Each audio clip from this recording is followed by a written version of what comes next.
and good evening, ladies and gentlemen, and welcome to News Talk with yours truly, Chris Ano, coming to you as usual from the great state of Texas, precisely Houston, Texas. Thank you for tuning in. Of course, all of you from Ground Zero, the Federal Republic of Amazonia. It's always a pleasure to come to you in the course of this war of freedom and independence. I want to welcome all of you who are tuned in from across the globe through the social media. Please, as usual, I will expect you to go ahead, hit that share button. Hit that share button. Let us quickly populate the platform. Let those who did not know the anchor man will be live. Let them know he is not live, he is alive. Once more, thank you for being part of the show tonight. We are going to talk about, I am going to bring you updates on the Bamenda market situation. And then I will be talking about the feat that is being achieved in Bui by the Bui warriors. Bui warriors bringing down a helicopter belonging to La République du Cameroon. I will be bringing you these stories in the course of this broadcast tonight. So please do me the favor, hit your share button, and of course, I will be right back.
ABS can help you reach your target audience like never before. Advertising on ABS, you'll benefit from our extensive reach and dedicated viewership.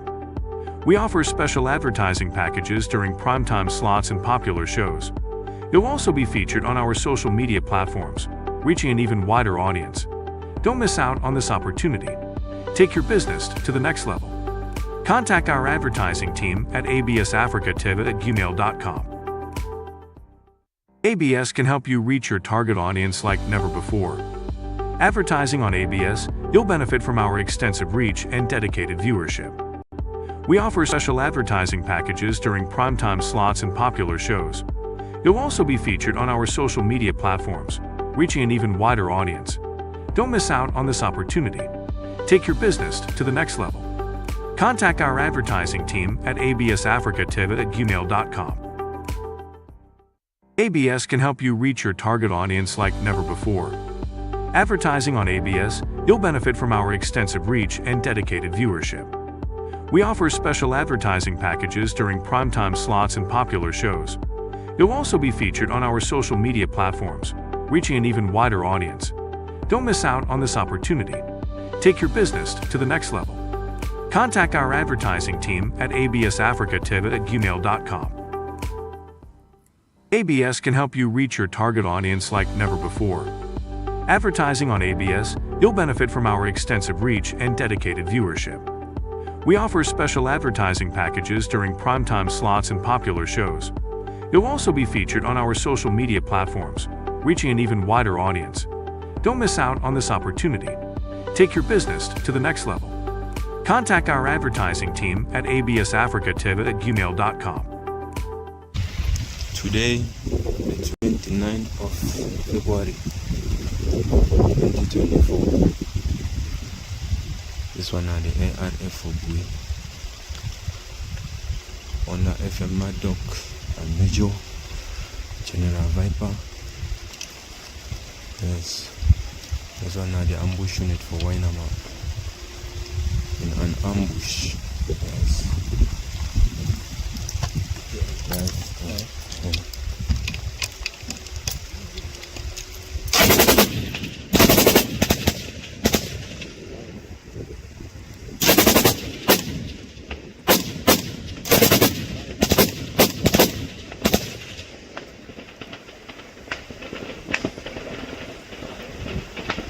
Ambush unit for Wainama.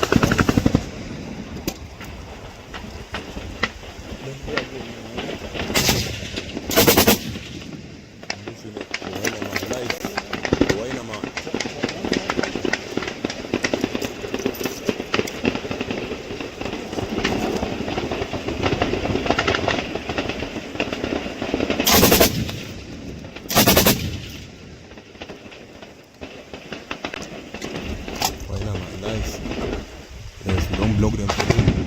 Yes. We don't block them for day. Live for Wainama.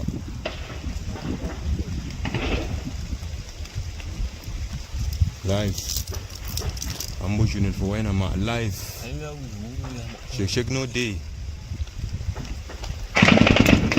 Shake no day.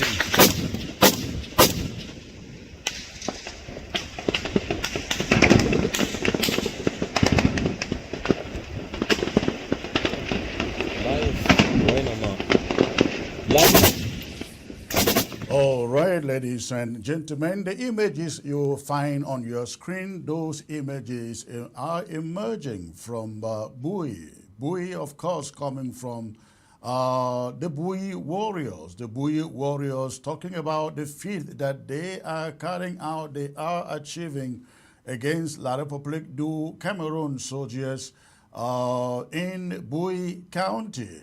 We understand that this event took place yesterday. The convoy you find in the image, that the convoy was visiting to pick up the remains of a La République du Cameroon helicopter that came down. The helicopter had gone there, I think that was February 10, to track down Bui warriors, but the helicopter was brought down thanks to the feat by the Bui warriors. Some people have said the helicopter had run into an accident and crashed. I don't want to believe that report. It went there to track down and to kill Bui fighters, Bui warriors.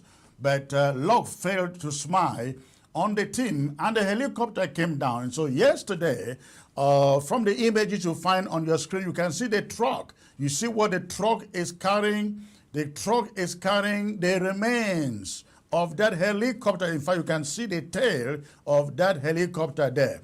I am being joined by a comrade who has been following up the story and has the details of what happened. Comrade is Candy. It's great to have you again, sir. Can you hear me? Your voice is a bit low, but thank you for having me, Comrade Chris.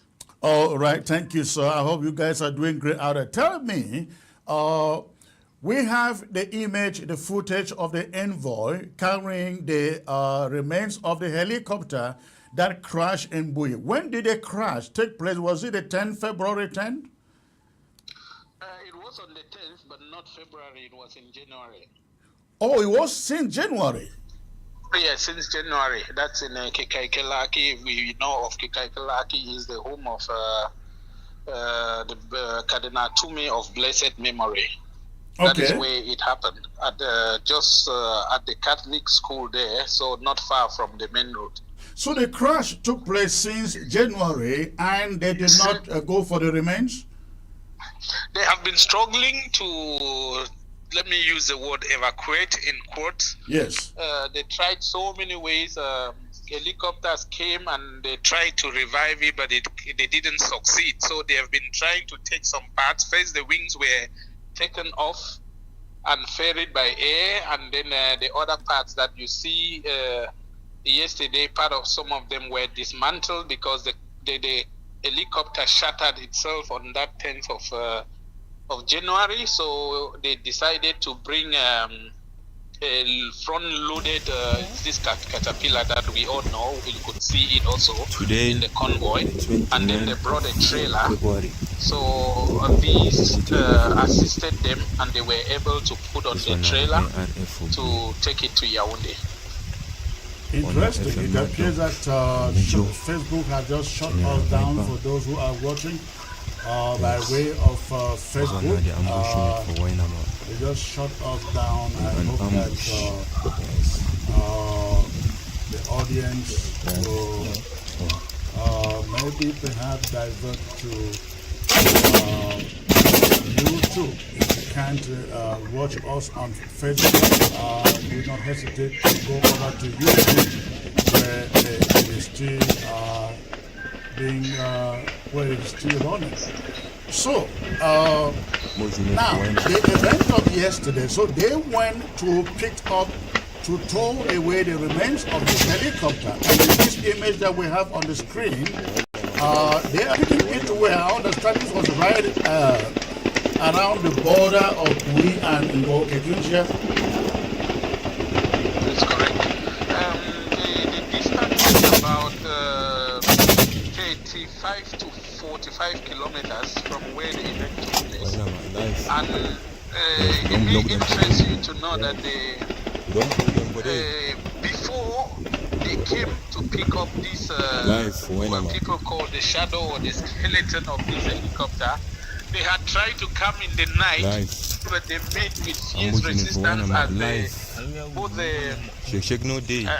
our forces under General Tokandu called the ASA and the forces of FM Maddock of Unity Warriors. They met with fierce resistance. They fought them that evening, and they were unable to go to the scene.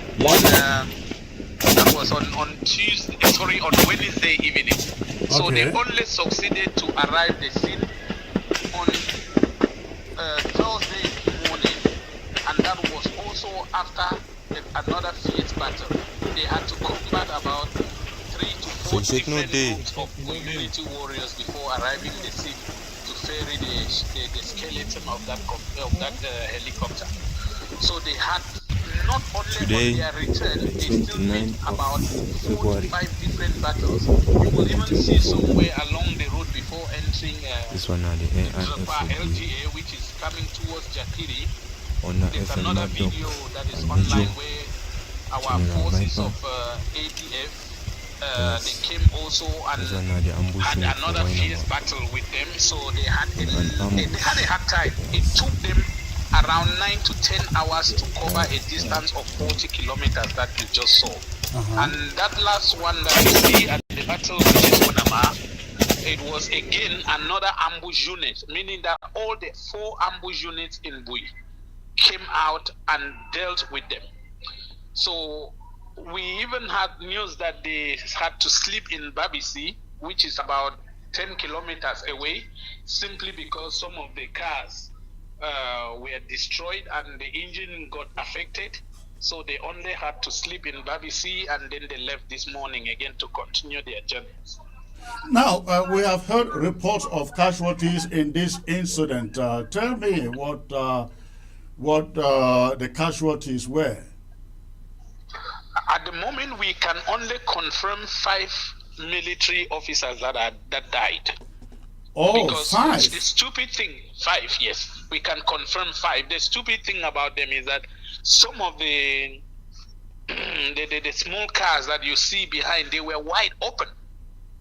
So that's why the warriors, after they had planted some of the explosives, which these people got lucky due to the rains. You saw the heavy rains. I don't know where the rains came during the dry season from, but some of them who had their cars open, I think everyone went home with a bullet on their body, and 5 of them have been confirmed dead, while several have been admitted. We hear some are even in Bamenda at the hospital now as we speak.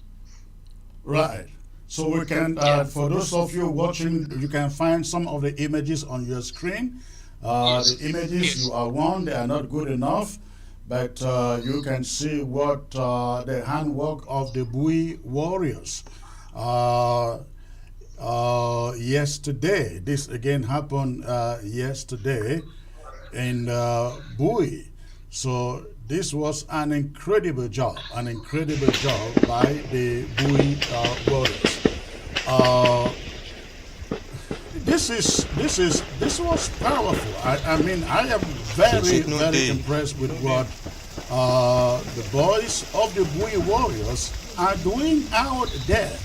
So tell me, comrade, are they collaborating with all the other fighters in the area?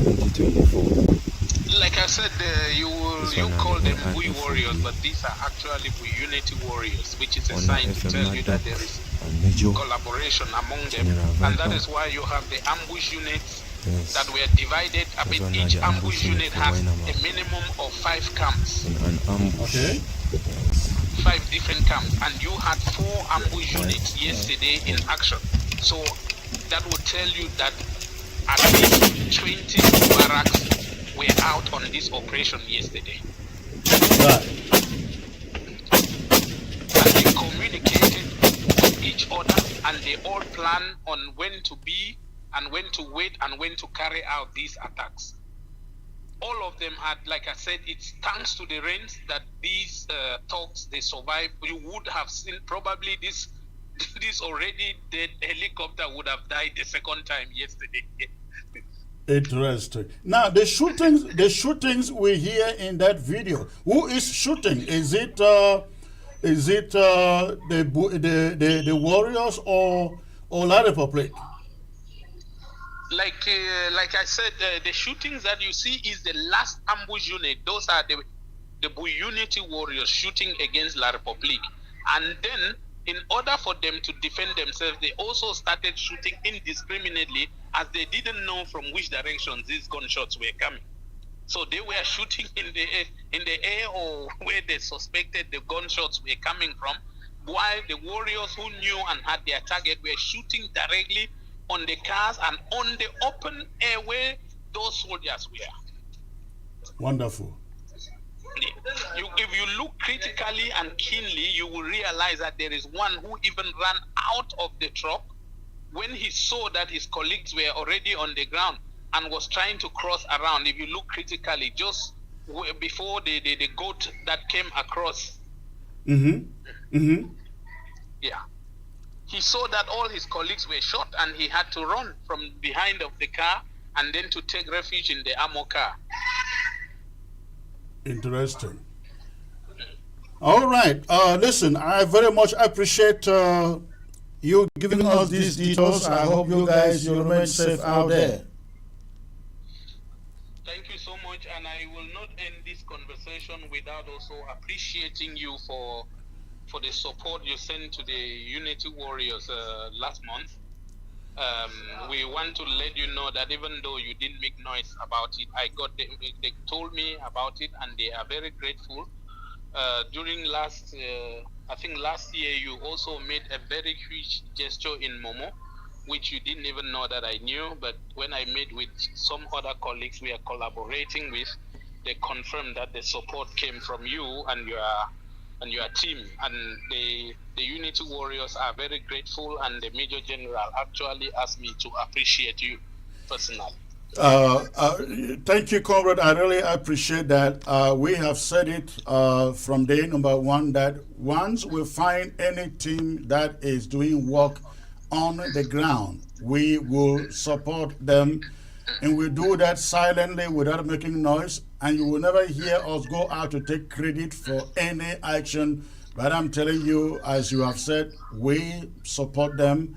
We want to support everything. In fact, I just wish that every fighting force on the ground will take the cue from Bui Unity Warriors, what they are doing. Anybody not supporting them is not in this struggle. Because these are guys who are very disciplined. They do exactly what every ambassador would expect the fighters on the ground to do without engaging in abduction and ransom taking and torture, inflicting pain on our own people. The Bui warriors, they do the right thing. And again, if you are Amazonian and you say you are an independentist and you don't support them, I don't know what you want to support, because these are guys who are doing everything. They ask nobody nothing. I have not seen them raising funds out there, not seen anybody on their behalf raising funds out there, but they have kept this fight going at a point that we had from the beginning of this struggle when the BLM kept it going. Now it is Bui warriors. We all must support them. And I have somebody has put a challenge here, ladies and gentlemen. Comrade, listen to this. Somebody has put a challenge here. The person is putting down $1,000 for any. The person is willing to double. That means the person is willing to double whatever contribution anybody will give today in the course of this program only. In the course of this program only, the person is willing to double whatever amount anybody watching will give in support of Bui warriors. Bui warriors. So a $1,000 is here, ladies and gentlemen. A $1,000 is here.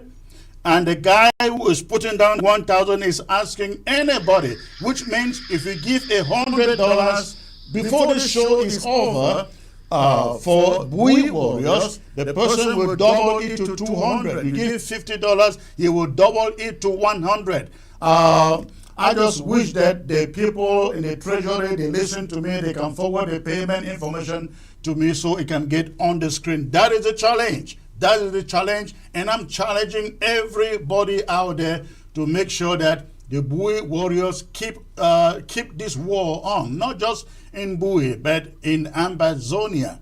So, comrade, thank you very much. Thank you very much, and I appreciate the one who has put that challenge. Please tell him that Bui Unity warriors are not politicians.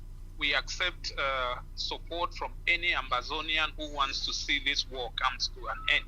And I will pass my message to them to know that a challenge has been put for them, and we hope that many will come on board to support this great Ambazonian who wants to see that the war comes to an end. Thank you so much for inviting me as well, and my regards to all the televiewers. Thank you.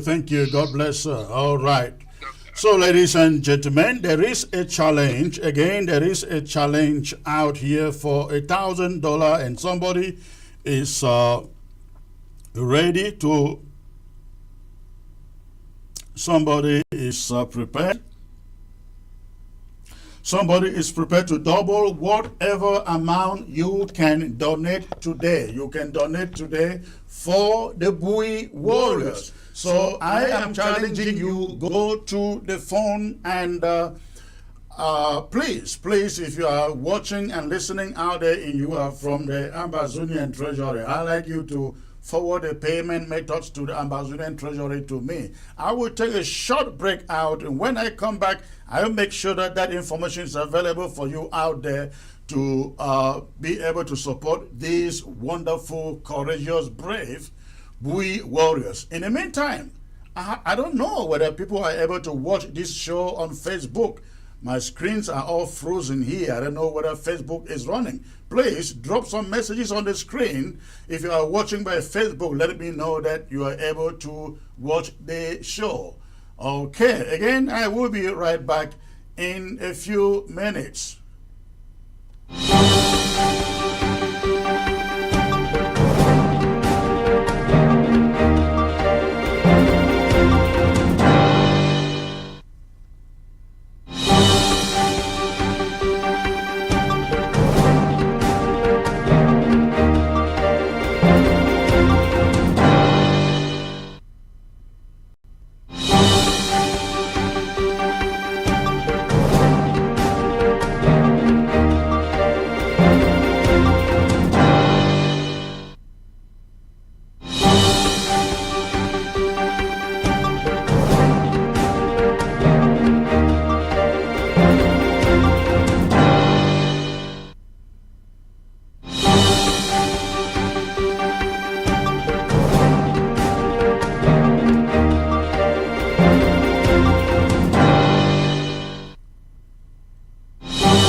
right, ladies and gentlemen, thanks for staying put in there. Now you have the payment links, the payment methods on your screen. If you are out to match this amount that is being put down for the Bui Unity Warriors, just to appreciate them. This is a very, very generous gift from an Ambazonian who appreciates what the Bui Unity Warriors are doing out there. He has put down $1,000 just a few minutes ago. Just a few minutes ago. And he is saying he will match any amount up to the amount of $1,000 for the Bui Unity Warriors. So the challenge is out there for you. And what that means is that if you will, before this show is over, donate $50. The guy will double it into 100. If you will donate $100, he will double it into 200 up to the amount of $1,000. The challenge is out there for you. So please go ahead and call those numbers. Those are Amber Treasury numbers. So your money will go to the Treasury, but make sure that when you make that payment before the show is over, forward the receipt to my number here so that I can acknowledge it and I appreciate you. The challenge is there. Now let us, ladies and gentlemen, head to Bamenda. Let us head to Bamenda, where fire has been the talk of the day. Fire in the Bamenda main market, and of course, what is happening there at the moment. I like to bring you updates of what is happening in Bamenda at the moment. Now, you will recall that the colonial officers for Bamenda and the mayors, they asked the traders to show up in front of their burnt shops to identify their shops and to also indicate what the shop was worth, of. And so the traders, a number of them show up last week, and some said my shop was worth 10 million, others 30 million, others 5 million. Of course, nobody can take that without any proper documentation. But the point that I want to raise here is that is not even the thing. The thing is, it is very stupid for any administrator to come to people who are still in pain and who are still weeping for their loss to say that, bring evidence that you own this shop. Bring evidence of how much your shop was worth. When that officer understands that everything, possibly including every documentation, was burnt down. But that is not even the thing.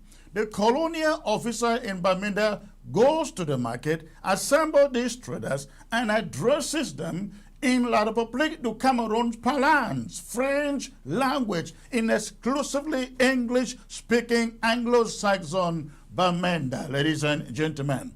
He addresses them in French, in Bamenda.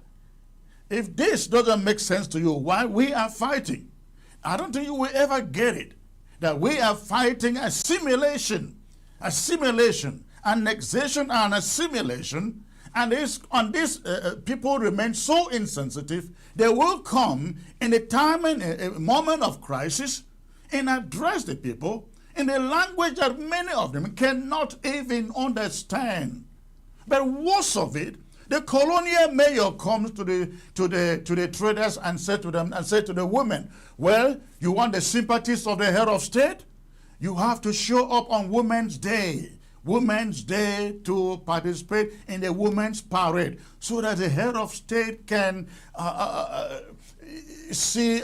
can develop sympathies for you and do something. What a damn country that our people live in. That the women on top of their pain would have to go and parade themselves before the head of state can develop sympathies for them. Ladies and gentlemen, I am being joined by the Honorable Anne Nde, who is the chair of the Restoration Council. The Honorable Anne, bend adjust your camera a little bit there, bend it down, please. All right, wonderful.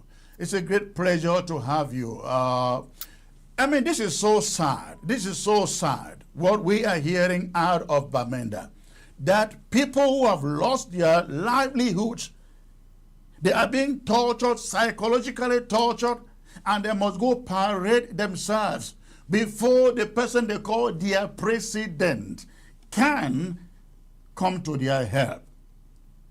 Can that happen in the UK?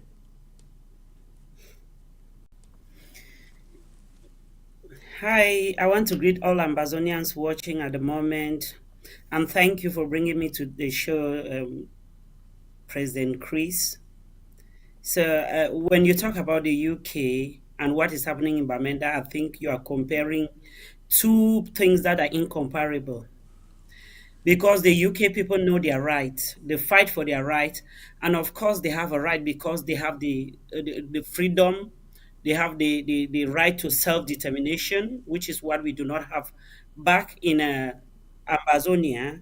And it's unfortunate that our Amazonian sisters and brothers have failed to see that they are being assimilated, they are being used, and they are already considered as people who do not have brains.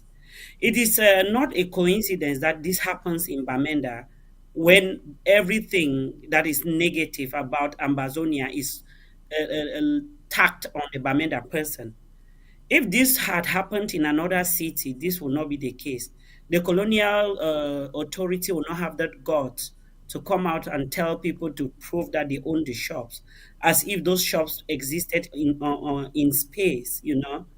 So I want to, if there is any Bamenda person watching, and you are still sitting down and waiting that something good will come out of the colonial masters, which are the La Republique people and France, then you are still dreaming. It is time to wake up, and it is time to fight for what rightfully belongs to you.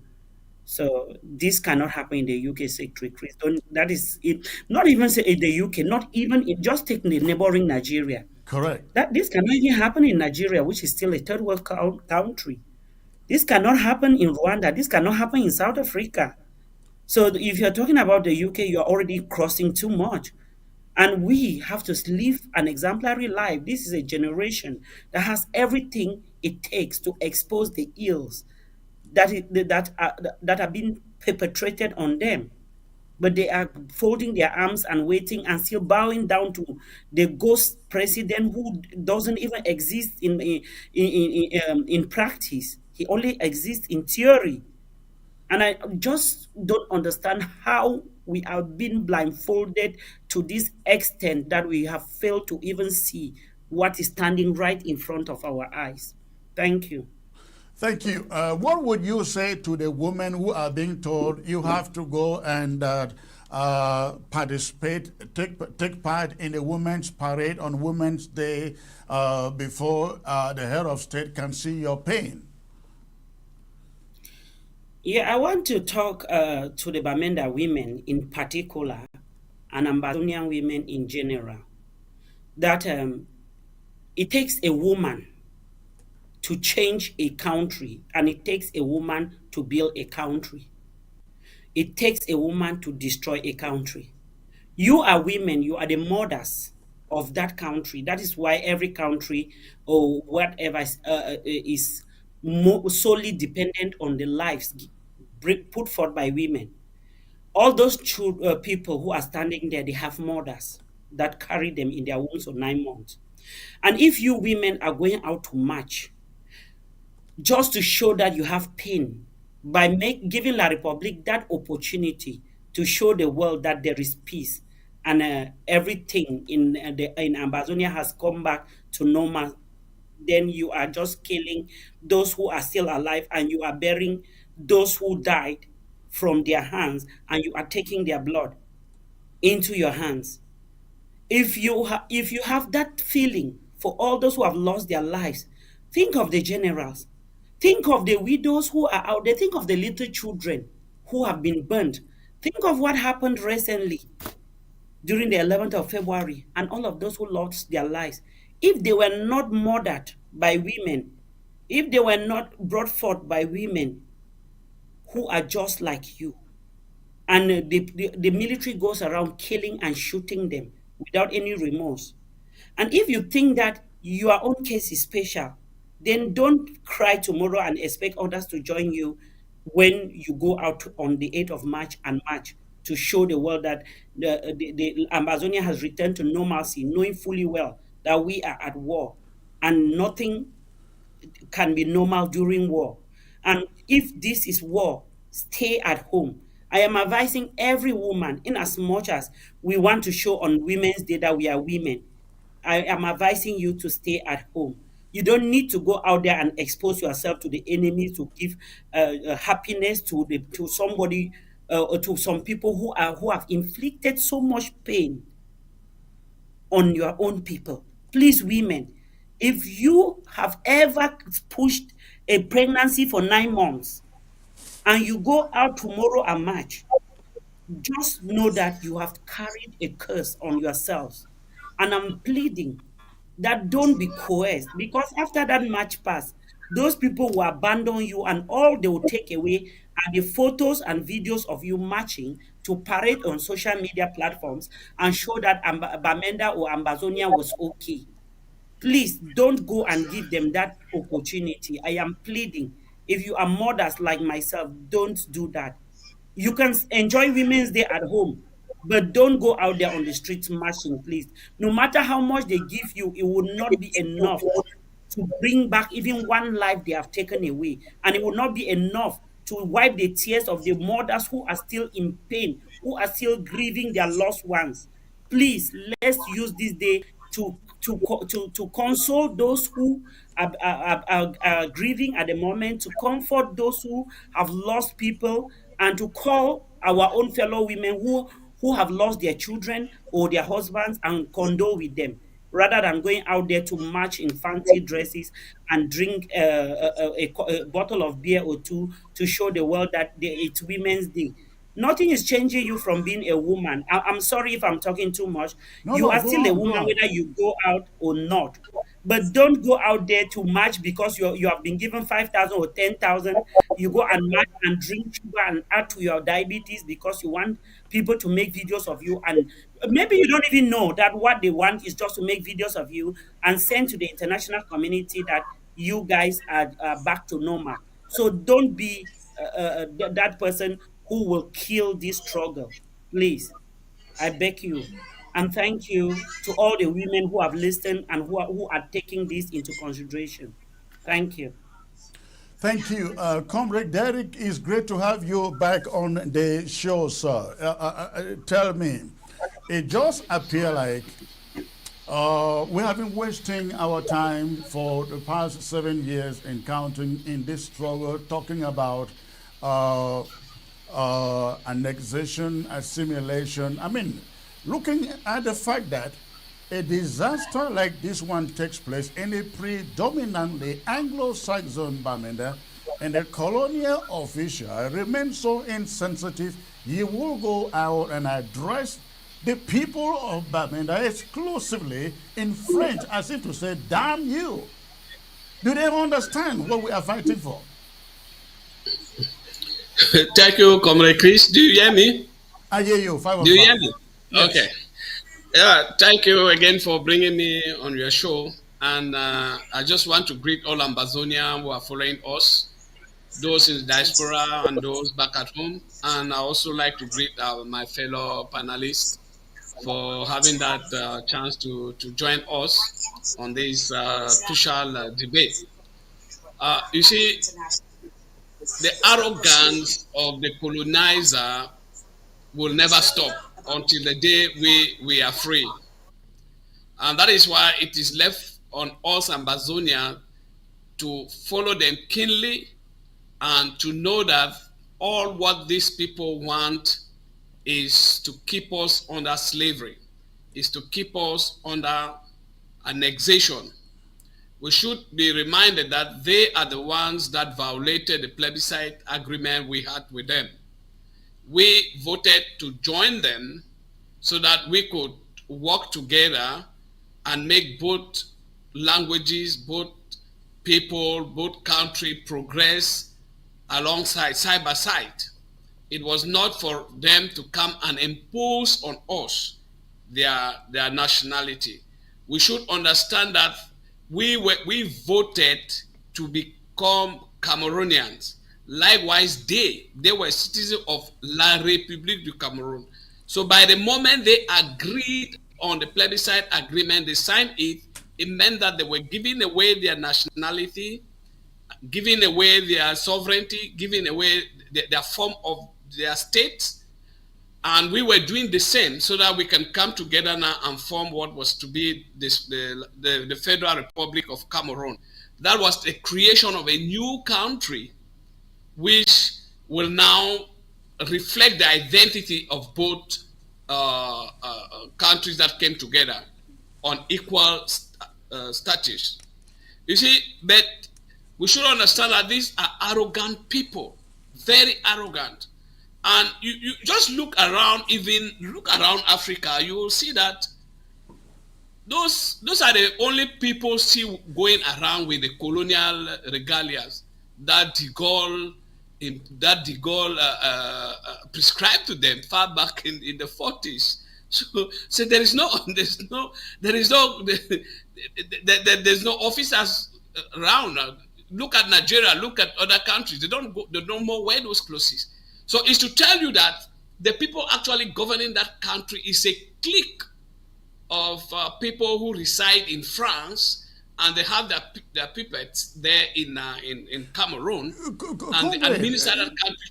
Comrade, the question though is, are our people seeing this?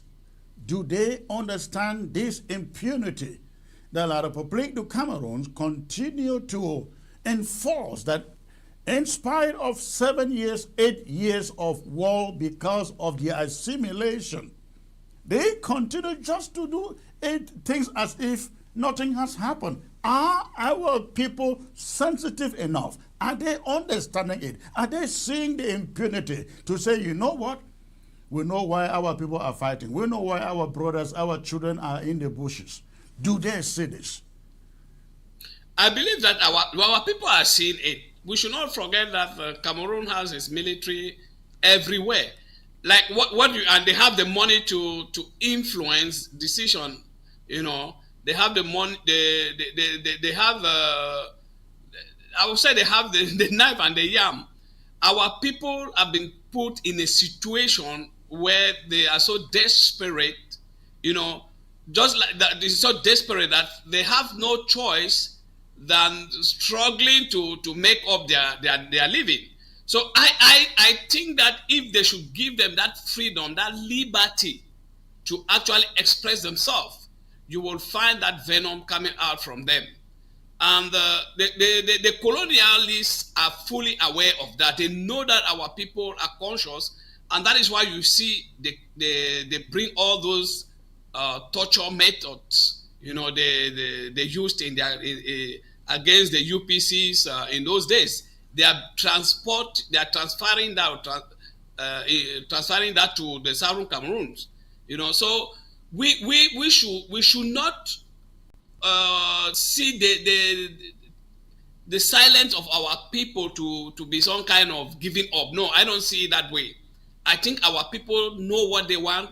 They stand on it firmly, and if the opportunity is given to them, like when we were talking of a referendum, if the opportunity is given to them, they are going to exercise that right. And I believe you, everybody will want Cameroon to leave that territory, because enough is enough. They have suffered a lot, and I don't think there is anyone ready to continue. So for our people, they are aware. And we should know that that arrogance of the colonialists will continue, because they want to make us understand that they are in command. They are the one controlling. And they are passing their message very clearly. They are not pretending. They are making us to understand that they are there to assimilate us and next us, as it has been their program from the time they violated that plebiscite agreement. Well, my concern about our people is whether they realize that La Republique is bent on doing everything to tell us they don't care about our children fighting and die for what they have done to us. Because in a situation like this one where we have been fighting for 7 years, and counting, you would think that that administration would be very sensitive in a situation like this fire incident. They will want to use it to kind of cajole the people, to show that they care, they love the people. It is not what we are seeing. It is not what we are hearing. No, what we are hearing is you go and demonstrate and participate in the parade for the head of state to see before maybe, just maybe, he can develop sympathies for you, Comrade Sama Thomas. Tell me, am I wrong in this analogy?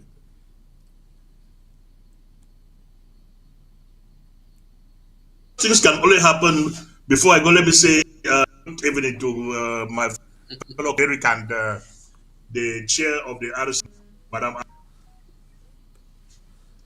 think you are absolutely correct. For you cannot come to somebody that person is in pain in another provocative manner. Before I go on, Comrade Priest, some of these I received information that one of the guy that his store burned in that market this afternoon, if I'm not mistaken. And he might not be the only one that has died. Many people have died. I don't know if Paul Ang is telling people that are already lying in the mortuary that they should resurrect like Christ to come and march on the 8th of March. He's talking about the men, because the market, at least 80 to 90% are men, not women. So who are those who come and march for the head of state? The 10% who are women should come and march for the head of state, but on the 10th, about the 90% now. They should come and march. I propose the 90% to come and march on 20%, so that the 10%, the head of state should have sympathy on them. It is only La Republique du Cameroon on the planet Earth that treats Mr. Paul Biya like a... Because even in monarchical societies, everything that concerns the state, like the Frenchman would say, everything that concerns the state, refer it to me, Je suis l'État. The attitude of Je suis l'État in La Republique is alarming. For I know that during the French era of Je suis l'État, not everything was referred to Louis XVI to begin with. But in La Republique, everything that happens, they say, go to the head of state, for he is the God of this nation. Without the head of state, you cannot even have oxygen to breathe. In England, if such a thing happens, or in Belgium where I reside, if such a thing happens, it is the government that is responsible, and the government is headed by the prime minister, not the king that will be referred to. If you don't march on the independence of Belgium, the king will not have sympathy on you. The king, the state has sympathy on you when something happens to you. The king or the prime minister is running to sympathize and encourage you to get out of your situation, and not telling you that you must come to the king on this day because the king has this thing to do. If you don't come there, the king will not sympathize on you. What a stupid society. Is Paul Achombang, by that assertion, telling us that he is the mayor of what? Who elected him to be the mayor? And who are those that he is forcing them that they must come and march on the 8th of March so as to have the sympathy of the head of state? Is it the head of state that is the mayor of the Bamenda metropolitan area, or Paul Achomba? Is it responsibility to say that these are the people that I am responsible for whatever thing that happens to them? I should be the one to handle the situation and see how I can alleviate them from whatever misfortune that has befallen them, and he's there calling on the head of state. I hope the people could have stoned him not to even make such a sweeping statement. Then again, let me go back to the proconsul's address to the population of Bamenda in French. It is, first of all, cowardice for our people when the proconsul was calling to come there to come and stand to listen to whatever trash that he has. They haven't gotten that which they will steal. Before talking of calling you, come and give us your inventories so that we can compensate you. How much are we to compensate you with? You that you could have gone elsewhere to better your lot. You are coming to listen to somebody that will speak in a language you don't even understand. That will provoke you the more to go and die. To tell you, bring the papers to that. This was my shop, and this is how much I invested in that shop, knowing that those papers have been consumed by the flames. Going there to stand there to listen to such a colonial figure that will not address your situation. It is regrettable, and I hope that the people of Bamenda from now henceforth will never listen to this guy when they come calling. If anything happens, we should rally ourselves together, go to the church can be able to help.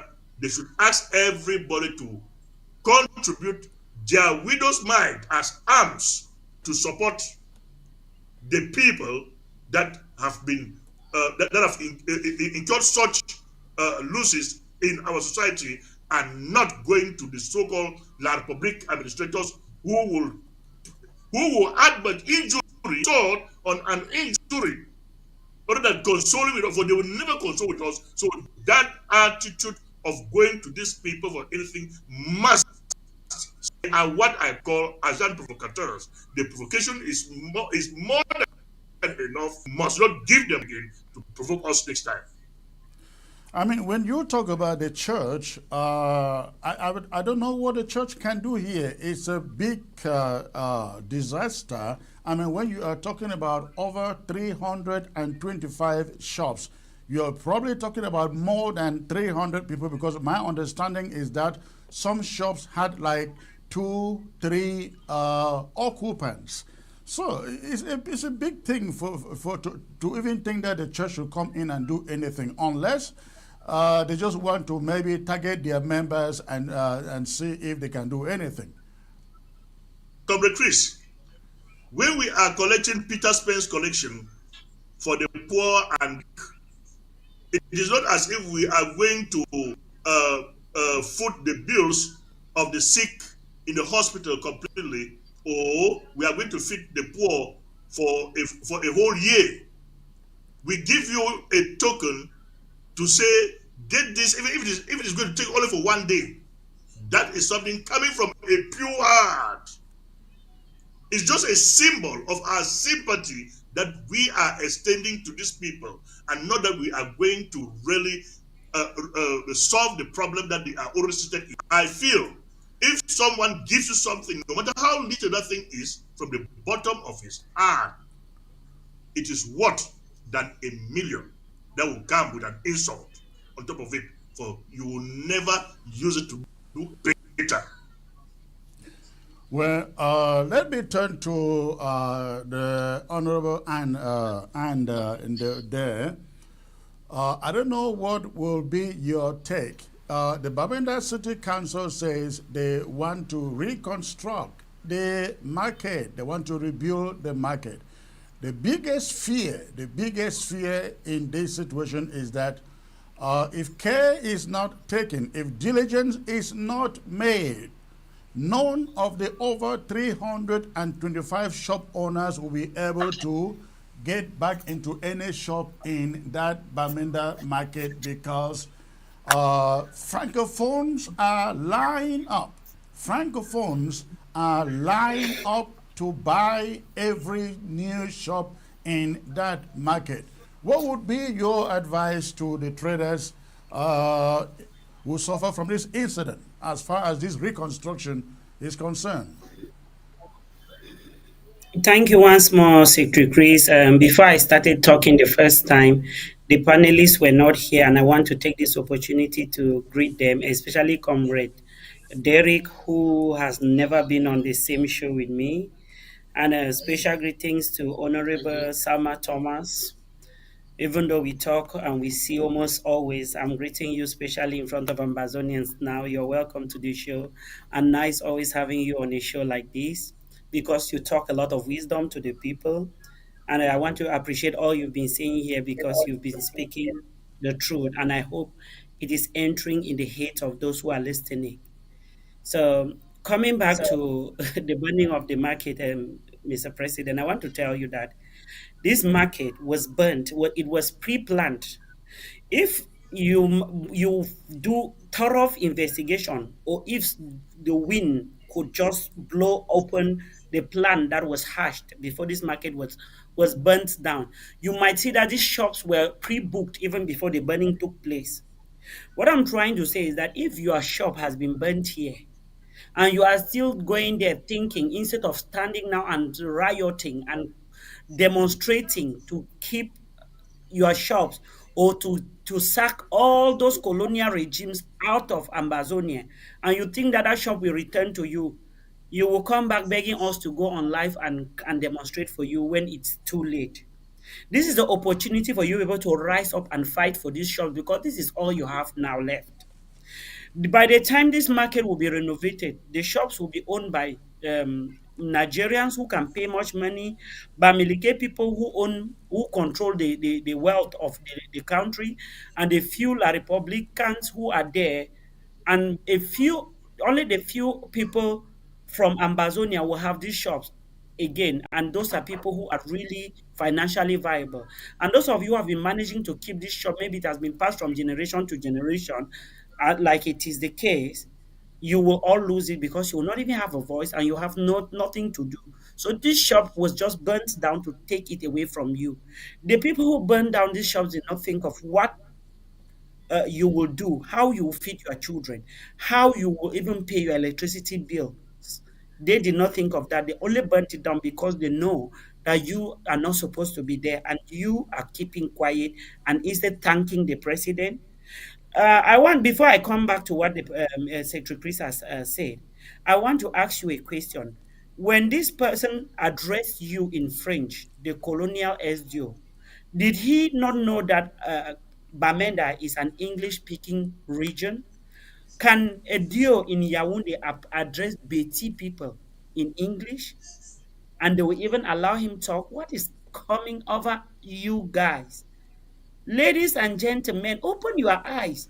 You are standing there, and somebody will come to your land with a colonial language, and there is a grave incident like this where the so called president is supposed to stand out and talk and address this and disburse immediate funds first for you people to survive on before preparations are made to repair this shed. Nothing has been done, and you are addressed in French. Did you even hear what they were saying in French? Because he might have been telling you in French that as from henceforth, this is the only time you will ever have access to those shops. Because after that, you will never have the shops, and you are clapping. I'm just saying that that might be what he was saying in French. For those who don't understand French, it didn't take him anything to say it in Beti. You will still clap. It didn't take them anything to say it in another La Republic language, the Douala or Bassa. You will still clap. Why? Because you have made yourselves look like fools. Everything you clap. You should not lay down and keep quiet. The people who burnt these shops must face the punishment. First, the president is, or what is the shops are going to be repaired. What was the cause of the fire? What investigations have been done? So after the repairs, what makes you think that there will be no fire if you have your shop again?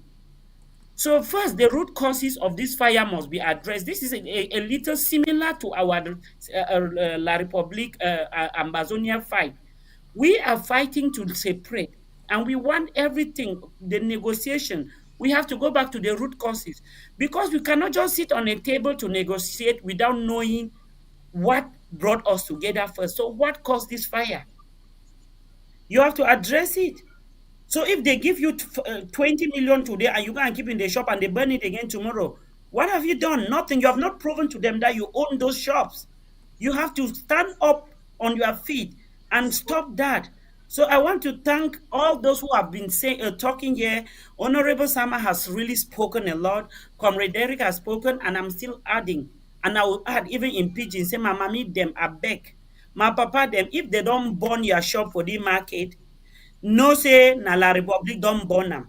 Amber boy dem no fit burn shop. Your Bamenda people and your brother they no go burn your shop. Now only La Republic man wey they want that shop them because most of that shop them e dey so na una Bamenda people get am and una don dey there for long. So much so that they don't see say they no fit take am from una.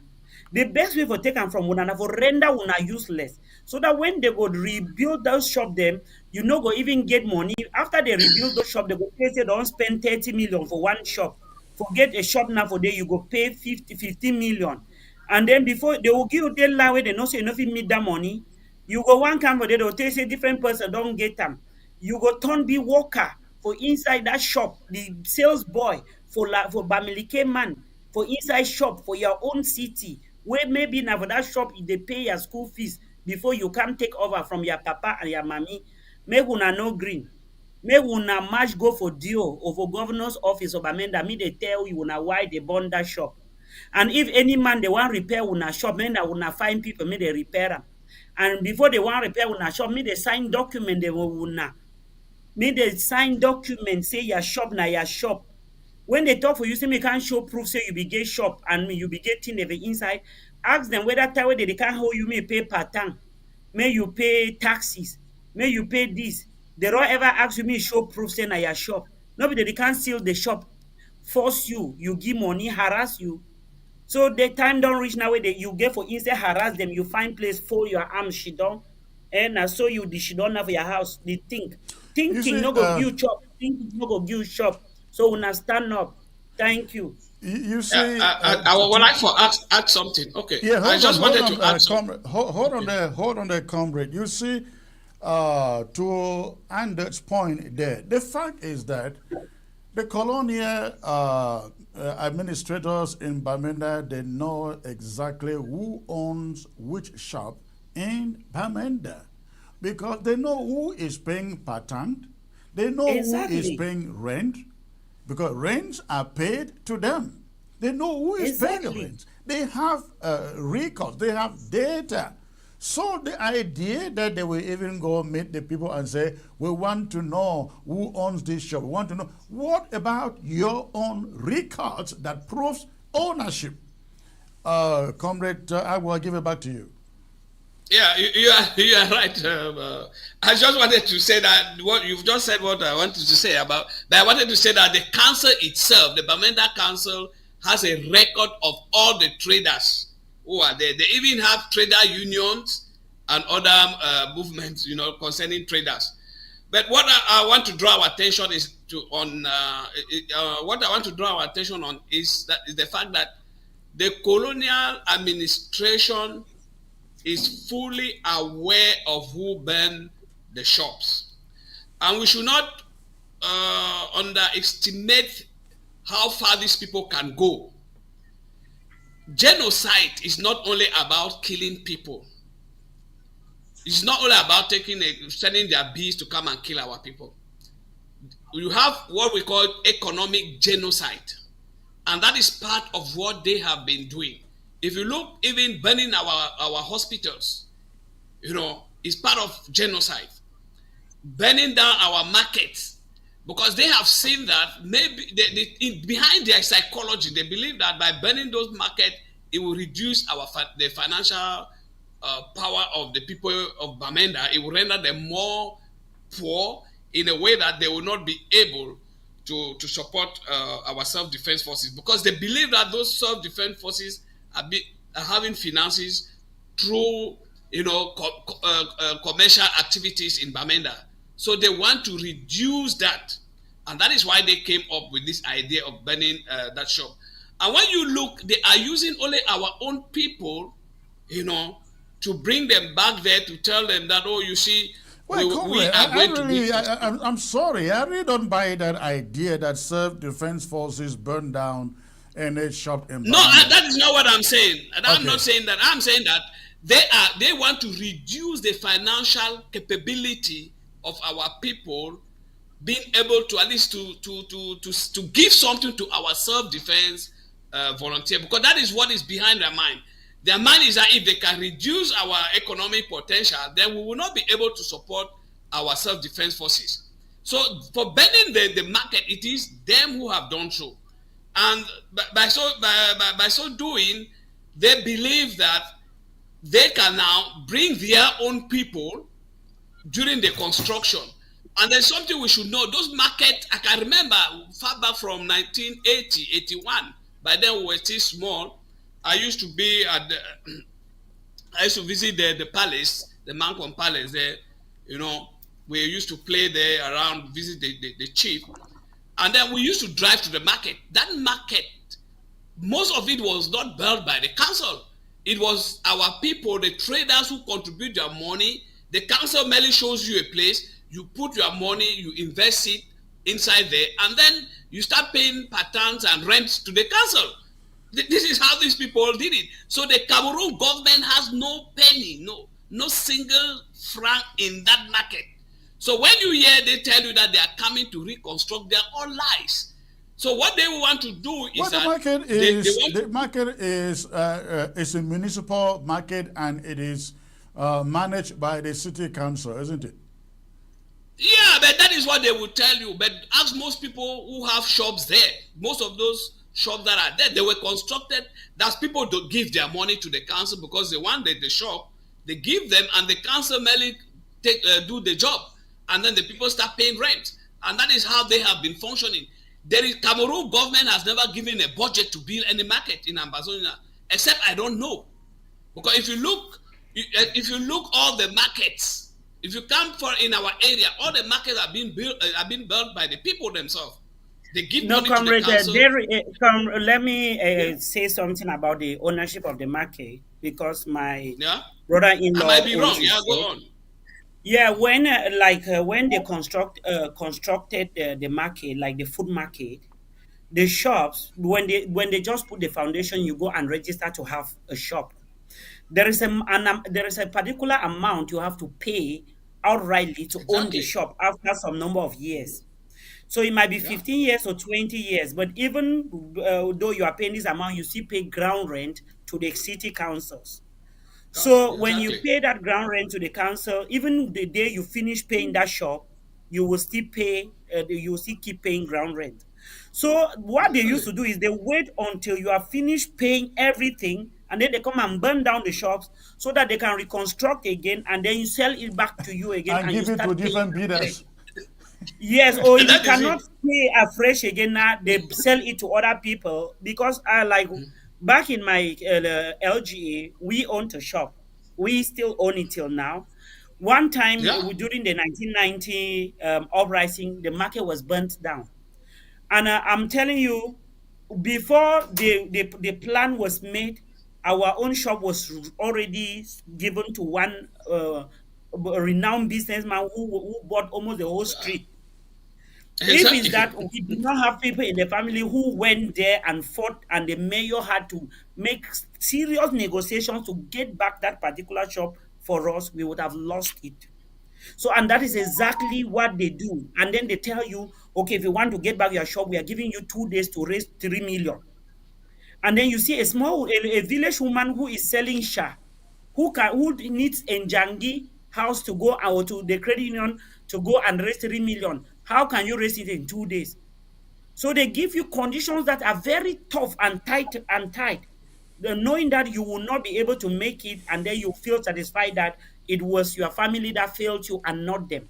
So they make they do this like gaslighting technique, where you start feeling guilty that you are the one who could not marry the shop again. But what you forget to know is that the shop is actually yours, and they're actually stealing it from you right in front of From your you. eyes. Yeah. Yes. So that's how it works. And I pray that people should know that these shops are theirs. Even if the fire has consumed it, you paid for that shop. It is your right to decide that this is what when I'm finishing my own money or I'm reconstructing. It is your right to you people to go and look for your own contractors to come and redo that market. It is your right to tell the mayor to march to the mayor's office, tell the mayor that, or to the council, city council hall, and tell the mayor that don't joke. Otherwise, he will go down the same line a Kema and others have gone. So please don't think that these people pity you. They want to take away everything, even your own names. If you are not careful, you will not have names again. So what else do they want to leave from you? They have burned down your crops, go to bushes and cut down your crops. They go to they come to your houses, burn down your own houses, and then now they burn down your shops and you think you still have anything. Very soon, even your name, they will tell you to change it. They will give you a Betty Bolufang name, and I will see how you will not take it if you leave it now. This is the time for you to open your eyes. This should be a wake-up call. Thank you. I think Exactly. the message that every trader in that market should take home is this. You have already paid for your shop for a number of years or months, even if it is weeks. And the city council should not be coming to you to ask for a dime for reconstruction. That is number one. The reason being that the city council is supposed to have ensured that market against any incidences like this one, fire in particular. They're supposed to have done so. Number two, if they call it their market, it is their responsibility to make sure that the market is there before people can go about paying money for rent. But comrades, one thing that I want us to take particular note, and also Ground Zero should take particular note, is this. We are very interested in knowing who takes over those shops after reconstruction. We want to we are very particular to make sure that the people who lost their shops in this fire are able to return to those shops for as long as they are willing to and have the money to restock. But even so, we should watch out how many francophones take up shops in that market. It is very important, again, because ever before this fire incident, we had learned of attempts, efforts by the City Council of Bamenda to hand over many of those shops into the hands of francophones, eject Ambazonians and hand over their shops to francophones. This is something we are watching. Yeah. And I know, Comrade Samuel Thomas, we have been saying this for a while. Yeah, let me make a contribution there, Comrade Chris. The market in Mancon there that they call it the Bamenda City Council is not a Bamenda City Council market. The rightful name of that market is the Mancon market. For it was the Mancon man. Where that market was in Mendankwe. And the Mancon people were the playing in that market. They used this. Why do we go up to Mendankwe every day to go and trade there? So they force the market down to Old Town. From Old Town, they brought it over to where the market is now and burned the sheds in that market. The Mancon people burned those sheds because they are calling it the Bamenda City Council market. Is burned. I remember very well. You are right, Comrade Sama. I can remember very well. Let me Sama, you are right. The is the Bamenda, the Mancon estate property. It has the name of that market, the Mancon estate property, which has been forced by the powers that be to become the Bamenda main market. Let me go back to the city council and what Paul Achomba is doing. They've long been without projects. And how are projects created? Because projects are created and given to their family members as contractors to siphon money from the municipality. That market is burned down, which is a conspiracy from Atana right down to Paul Achomba, which he finds it as an opportunity to create for his family members, which is something that has been on now since Paul Achomba was there, like Abende, like in G, they call the other guy Winjindomu. When you come in, you create your own project so as to make money.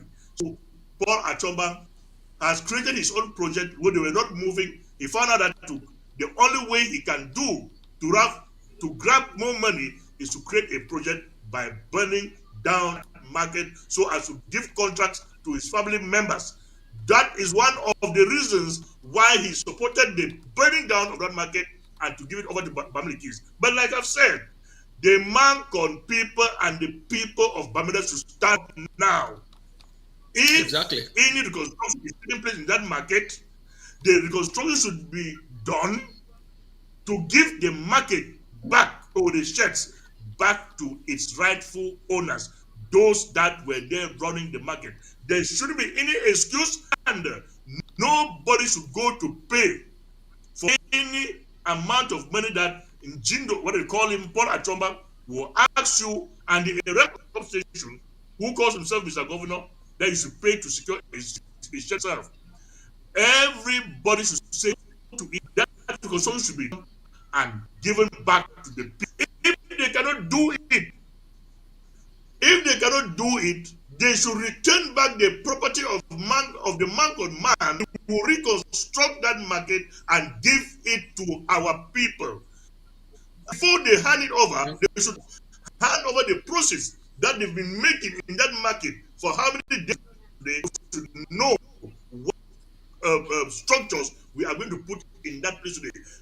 Please, in that market, you will see some of these are built with sun-dried blocks. That is what the Mancon man built. Those sheds that are with sun-dried built by the man. White tappers, they are still there. So they call him Paul made a mistake.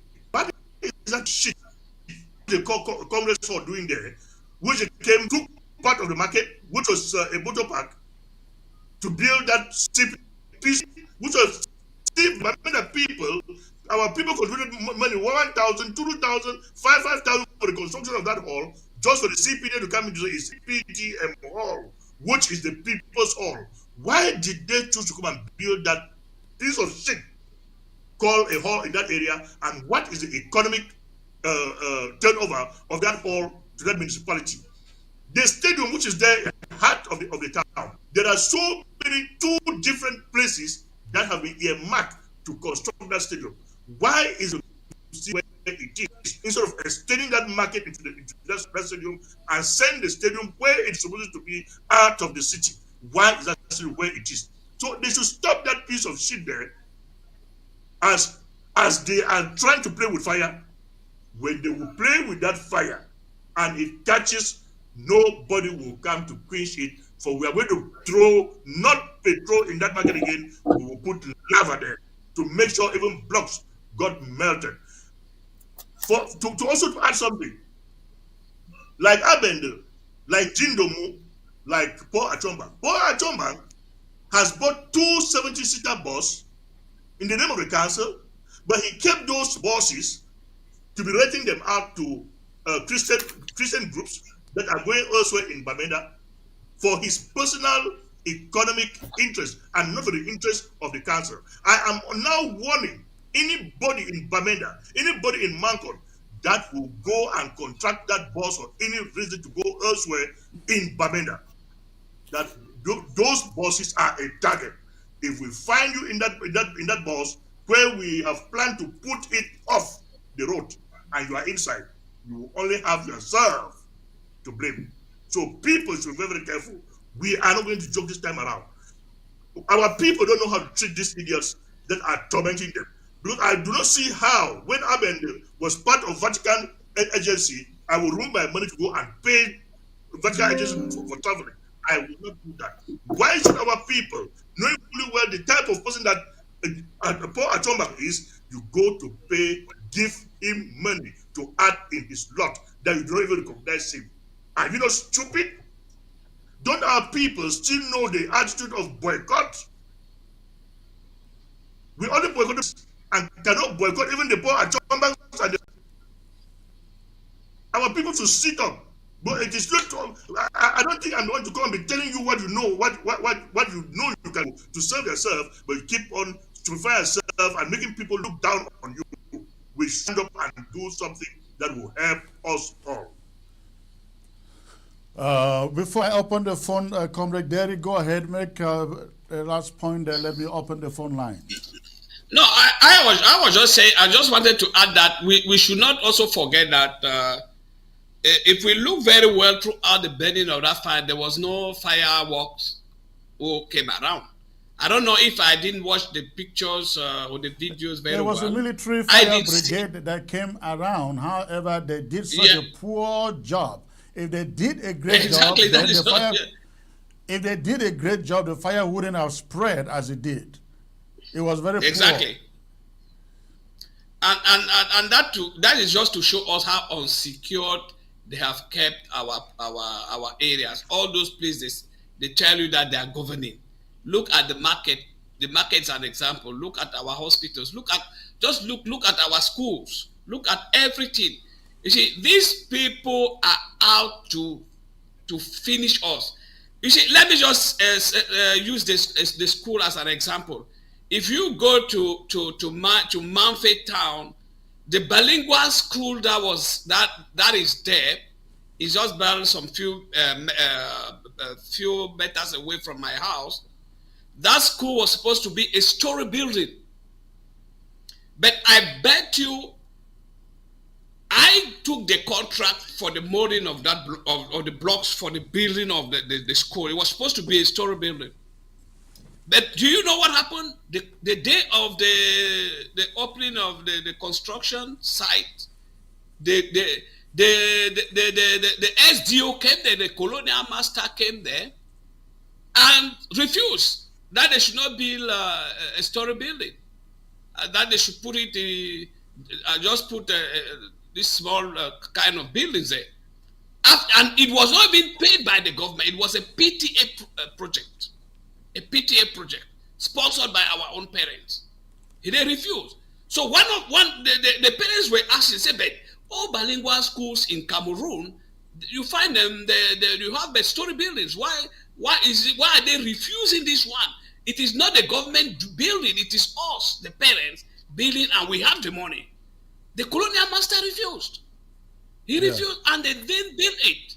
They just built very common houses, four walls, and then call it a bilingual school. It was so amazing, and our people stay quietly, So it's high time they get up and start telling these people that no, stop this colonial attitude, stop it.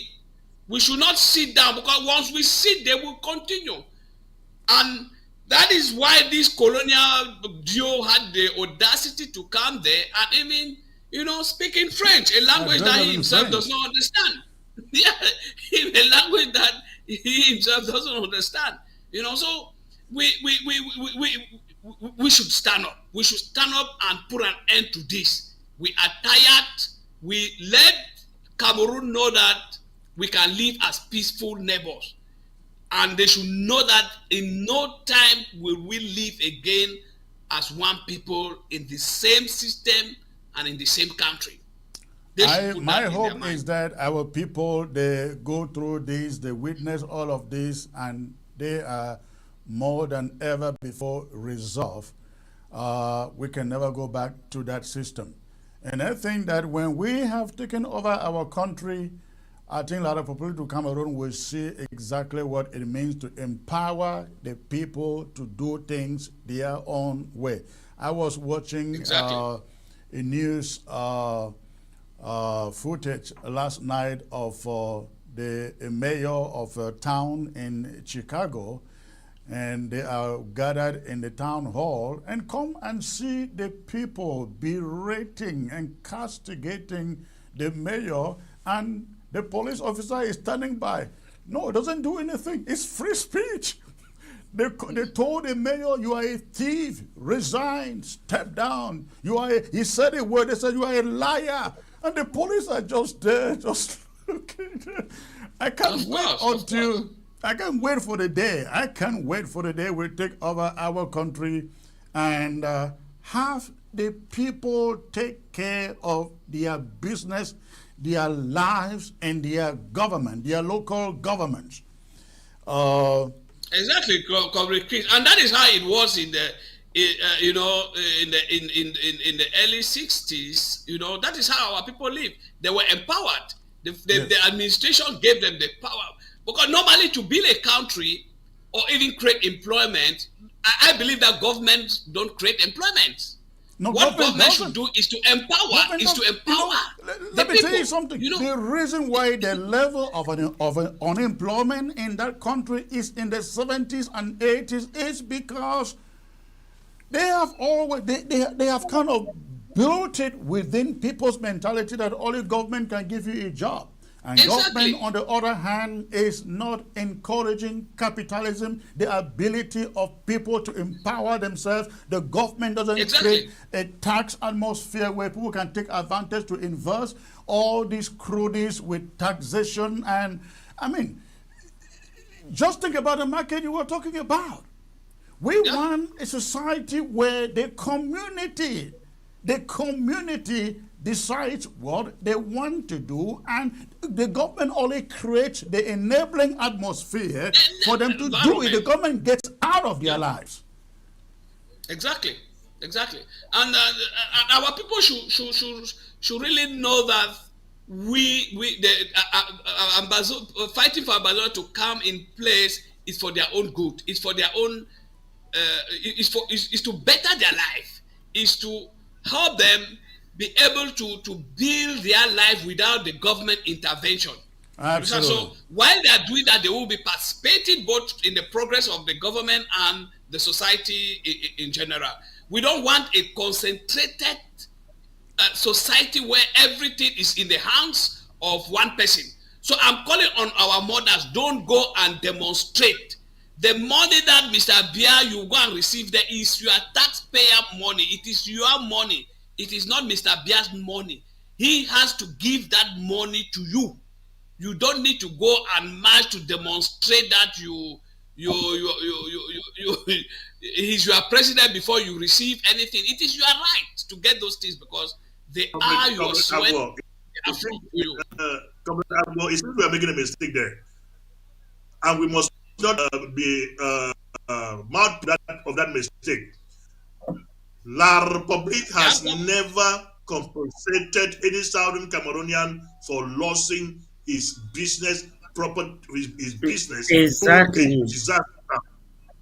All right. Nobody should go to March on the 8th of March because the head of state is going to look into it and now compensate for the losses. That is what I'm saying. And you know the head of state, and you know the head of state will actually be watching them to see whether they go and march. That is what I'm saying. That is only if we have a state, or if they have a state. All right, sorry, please. Let's hold it there. Let's get to the lines. Hello. Good evening, Comrade Chris. Good evening, sir. Where are you calling from? I'm calling from Colonial County. Okay, you are live, sir, on ABS. What is on your mind?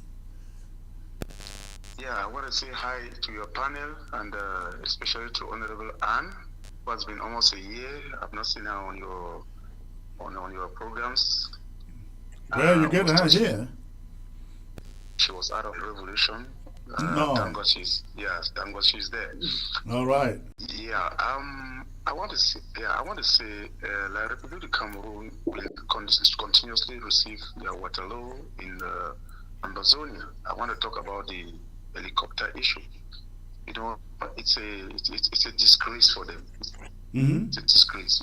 This thing happened, but they thought of how to complete it through Ambazonia. There was no way, so they have no choice. And then about the food markets, I want to tell our fellow Amazonians who are victims of the food market incidents that they shouldn't dare hear what the mayor is talking about. They just want to fool them, and then they march. At the end, nothing happens. Yeah. Okay, that is all I have to say, please. Thank you. All right, thank you. Of course, as I said, they will go and march, but the head of state will not even be the head of state will not even be watching them. All right, thank Chris, you. let me just say hello to the caller and thank him for reaching out. I want to say that I've never been out of the revolution. We've had a series of shows that I have to be part of the panelists, but we had technical issues. Secretary Chris, I think that has happened 3 times that I've been unable to join calls, and then at the end of the day, I don't want to drag everybody along with me, and I allow the calls to go on, but not that I was out of the revolution. I've always been there, and I've always promised Ambazonians that if there is only one person who will fight till the last day of this revolution, if it means one person will take us to Boya, I believe that I will be that one person, because there is no giving up. I'm not giving up no matter what. You mean that one person will not be Sama Thomas? No, I mean, if it is only one person, I know that it's me. It will not be Sama Thomas. All right. There should be the competition of one person, the one man standing. It's a good mission, though. All right. Exactly. We want to see who will be the one person. All right, ladies and gentlemen, we have the phone line open. The phone line is open. But before we get to that, I want to remind you. Okay, let me just grab this caller before we continue. Hello. Hello. Yes, I'm Valerie. I'm calling from Finland. Calling from Finland. Okay, now you know that we are coming to Finland, isn't it, Valerie? Okay. So I hope you guys prepare. That is, well, we are actually going to be there, no problem. But I just have 1 or 2 questions that I wish to ask. Sir. Sure, go on. Yes, I am actually very okay with the struggle back home, but how is it helping the people of the English part of Cameroon when they cannot feel free anymore to go back home because of their own people that they were supposed to be fighting for them? You go home, you sit, and then you cannot even stand outside to talk with your families, because the next moment the people look at you, they were like, oh, this na bush fella, when a kashi make you go give money, they take you, they go and beat you up, they go and burn your house, they threaten you. So how can we solve this problem? Because it's actually sending a lot of people away. And even you pick up your own mother in the street and you go beat her up. You pick up your own father, you say he's black leg. They are using the crisis to settle score with. Yeah, hold on there, comrade. You raise a very critical question, and you are right on the money. Let me assure you, even myself, I go home, I will be abducted by some of the very people you are talking about, and yet I have been in this from day number 1, advocating for a free and independent Ambazonia. The unfortunate thing is that when situations like this happen, there are opportunists who want to take advantage of it to enrich themselves, and that is just one of the consequences of war. So we cannot then sit back and say, you know what, let's just forget about it because of the ills that come along with it. We just have to do whatever that we can to navigate it and get to the end. Those things are happening. Very correct. I mean, last week, was it early this week when I came on live, a lady called from Manfe and was making the same complaint that you make here. We are all victims, all of us. You know, as I said, if I go on ground zero, I bet you they will want to abduct me too. I mean, I'm not talking about the Republic of Cameroon soldiers doing that. Of course, I wouldn't even have them know I am anywhere But even among the fighters who say they are fighting for Ambazonia, some would want to do that. It's a fact. But comrade, that must not deter us from fighting for our freedom. Yeah, because I myself am a victim of that same situation. I was there, and some of them came to my house, and they told me that they wanted to burn my car, and they finally burned the car. Where was that? Northern Zone or Southern Zone? I'm trying to speak to them in a dialect. They told me I should stop talking that nonsense. They would Right. shoot me with their gun. Like, why would all those things be happening? Before, when this thing started, we called them our boys. Correct. Now we call them that boy them. That one is already very scary. Yeah. So if you people want to say you want to fight La Republic, the first thing is to put an end to that nonsense that is happening. So if you cannot put an end to that, then there is no need going to fight La Republic, because the people of Bamenda or the English part of Cameroon are actually suffering, not because of La Republic, but because of the Amba people. Well, let me also hold on there. Let me also add this to the point I am making. We must also know that among our fighters, there are also rook fighters who are being sponsored by La République du Cameroon. In fact, I was told only 3 days ago that in Kumba and in Bamenda, there are the DDRO guys who come out, use vehicles, they use trucks. Whoever is giving them trucks and vehicles, of course we know that the Republic is putting arms into their hands. But they actually use vehicles, mount checkpoints, take money.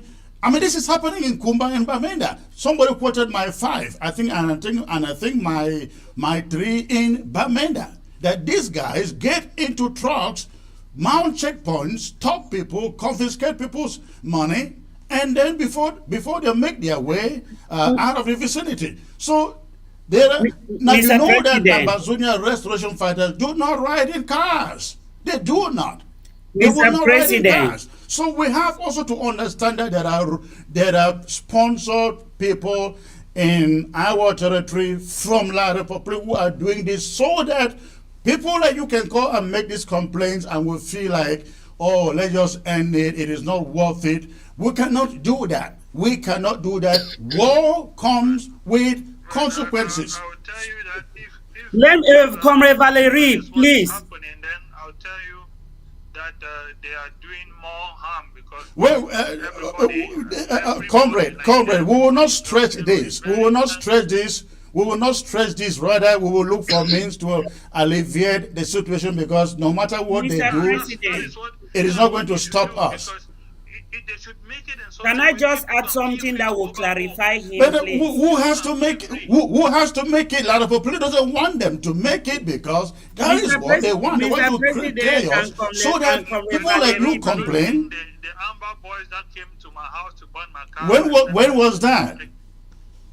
It's just like 1 year ago that I finally decided to even abandon my home and went to Yaoundé. Well, comrade, listen. Listen to me. Even if there are 100 or 1,000 of them, we are not going to give up this battle for freedom because of some 100 people over 8 million people. Thank you for the call. Great to hear from you. Mr. President, before you pick another call, let me clarify something. Yes, go on, please. The people who come and harass you most of the times are even La Republic military. The military people now are changing, going around as Amber boys, harassing people and taking money for their own personal use. Correct. People leave Bafoussam and the nearing La Republic areas like Banjul and not Banjul, all these places around Santa, after Santa, and because they can speak English, they just drive in and then go and harass people in the name of Amber boys. And then they collect money and you all fall for it and you say those are our boys. And they're not even people who are from our area. But the fact is, because you don't know them, you just conclude they're Amber boys. And secondly, before this revolution started, we used to hear what you call armed robbery every night in Rendezvous, Old Town. Robbery this, robbery that. Since the beginning of the revolution, have you heard about any armed robbery? It has not taken place. Most of those people who used to go, they are not armed fighters. They are not even fighting for the revolution. They are just using the revolution now to make money for themselves, and they are doing what you call legitimized armed robbery. Right. Because now they come in person and they just even come on broad daylight. They even text you to send money before they come. So this is just what these are the consequences. And even us who are talking here, we are victims. It has not stopped us. So I'm just Exactly. telling you that is a price you have paid, Comrade Valerie, and I want you to instead use that as a tool and a weapon to fight and make sure that we install sanity into our land, because that corruption is coming from La Republique. That is what you should be fighting. Don't everybody who has been attacked, ask yourself, why is the attack taking place now? You were living in that same area for the past 20, 30, 40, 50 years. Nobody attacked you or burned down your car. So what has La Republique turned us into? It is time to chase them out and restore our land the way we want it and govern it with peace, harmony, love, and unity. That's all I'll tell you. Absolutely. You make the point. And again, I'm saying that, as you just mentioned, some of us will go home. We are not safe. We are not safe. So this is collateral damage. It is war, and people have to understand that. Comrade Sama, I guess, it seems he's frozen. Okay. Comrade Agbo, go on, please. Now, what I just want to add as well on what I want to add on what we have just said is, at least to give our brother Valentine some hope, is to make him understand that the leadership of the Ambazonians, the leadership in general, they understand that, and we are working now, a plan where we can start working together, bringing everyone together, so that we can now be able to control those, control our foot soldiers, as I was saying, on ground zero. Because there are some, as Comrade Chris has said, there are some of them that do not belong to Ambazonia. They are actually militias from La Republique du Cameroon. And some are even Atangajin boys. We know about all those things. So like the incident that happened in Manfi, they're all Atangajin boys. Right, the incident in Manfi was actually the Atangajin boys, the GDR guys. Guys, yeah. So, but when they do that, they put it on amber. But those are the consequences we have to pay for when you are fighting for freedom. And we should know that the colonizer always uses that technique. Take example Guinea. Look at Guinea. Look at Burkina Faso. Look at anywhere they are fighting for liberation. They use that French system. They suppress the people. They put the people against each other so that they can abandon it.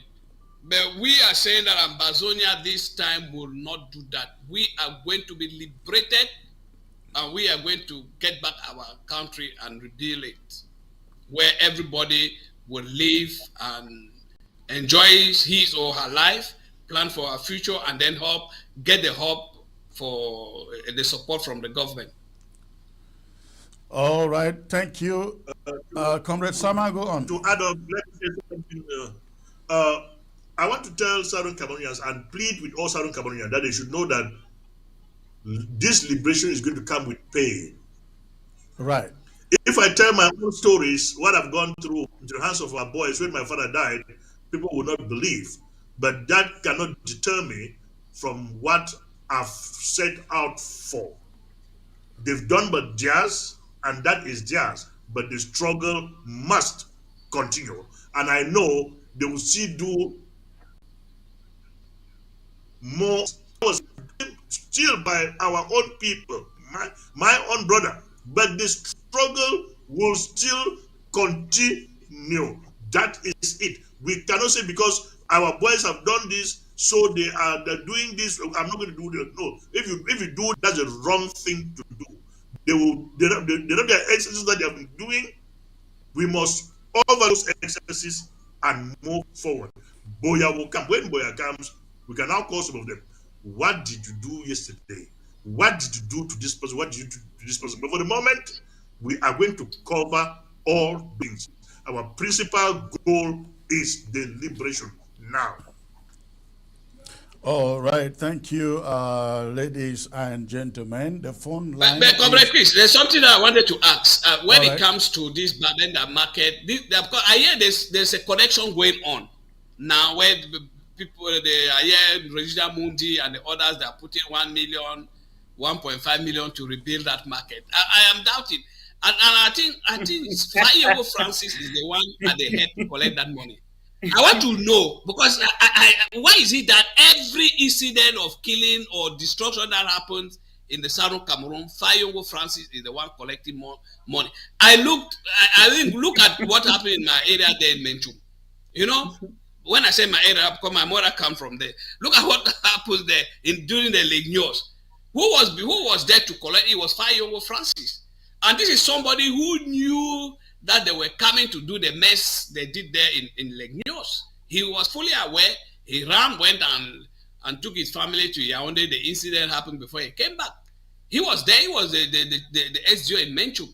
So I want to know what is really behind that man's mind to see what is happening with his own people, and he keeps on doing these things. And not only him, we have a lot of them. Hold it before it skips out. Yeah, go on. Remember Operation to raise money for the Lions in America, where the money appeared between the Aladdin and the United States. Operation Kunika. Yeah. If you know you can yes. If you know you can help in any way possible, the traders that have lost their property in the market, please go through the church and avoid this stupid and gangs. Do not do it. It is student. I'm telling you. You are only going to help them, give them money for their upcoming campaigns. Even the church, I will not advise. Gentlemen, let's get back to the phones. We will come back to that. I think I lost the caller, it seems. All right. Samuel, go on, please. I think I lost the caller. I was just saying that that nobody should give his money to these gangsters who have money for their campaigns here. Allow them in that gang, raise that money, but do not, as a common man, join to add already. They have more than enough. Exactly. But thank God you have just revealed that you are from Menchum, and I'm not All right. Let us get back to the phones. Hello. Okay. My mother is from Menchum. My father is Manu. Yes. Greetings from the Netherlands. Greetings, sir. Yeah, this is your good friend, Maitre Nichols. Maitre Nichols, all right. What is on your mind, sir? No, I want to thank your panel for the good conversation we are having in the regards of our homeland. Yeah, what I have on my mind is this, my fellow comrades and countrymen.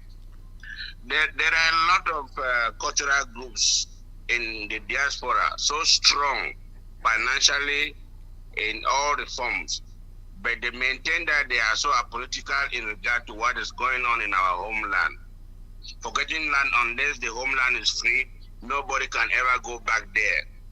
So how do we take on this campaign and making them understand that they cannot be apolitical while their fellow folks are being killed, they are suffering every day on the home ground.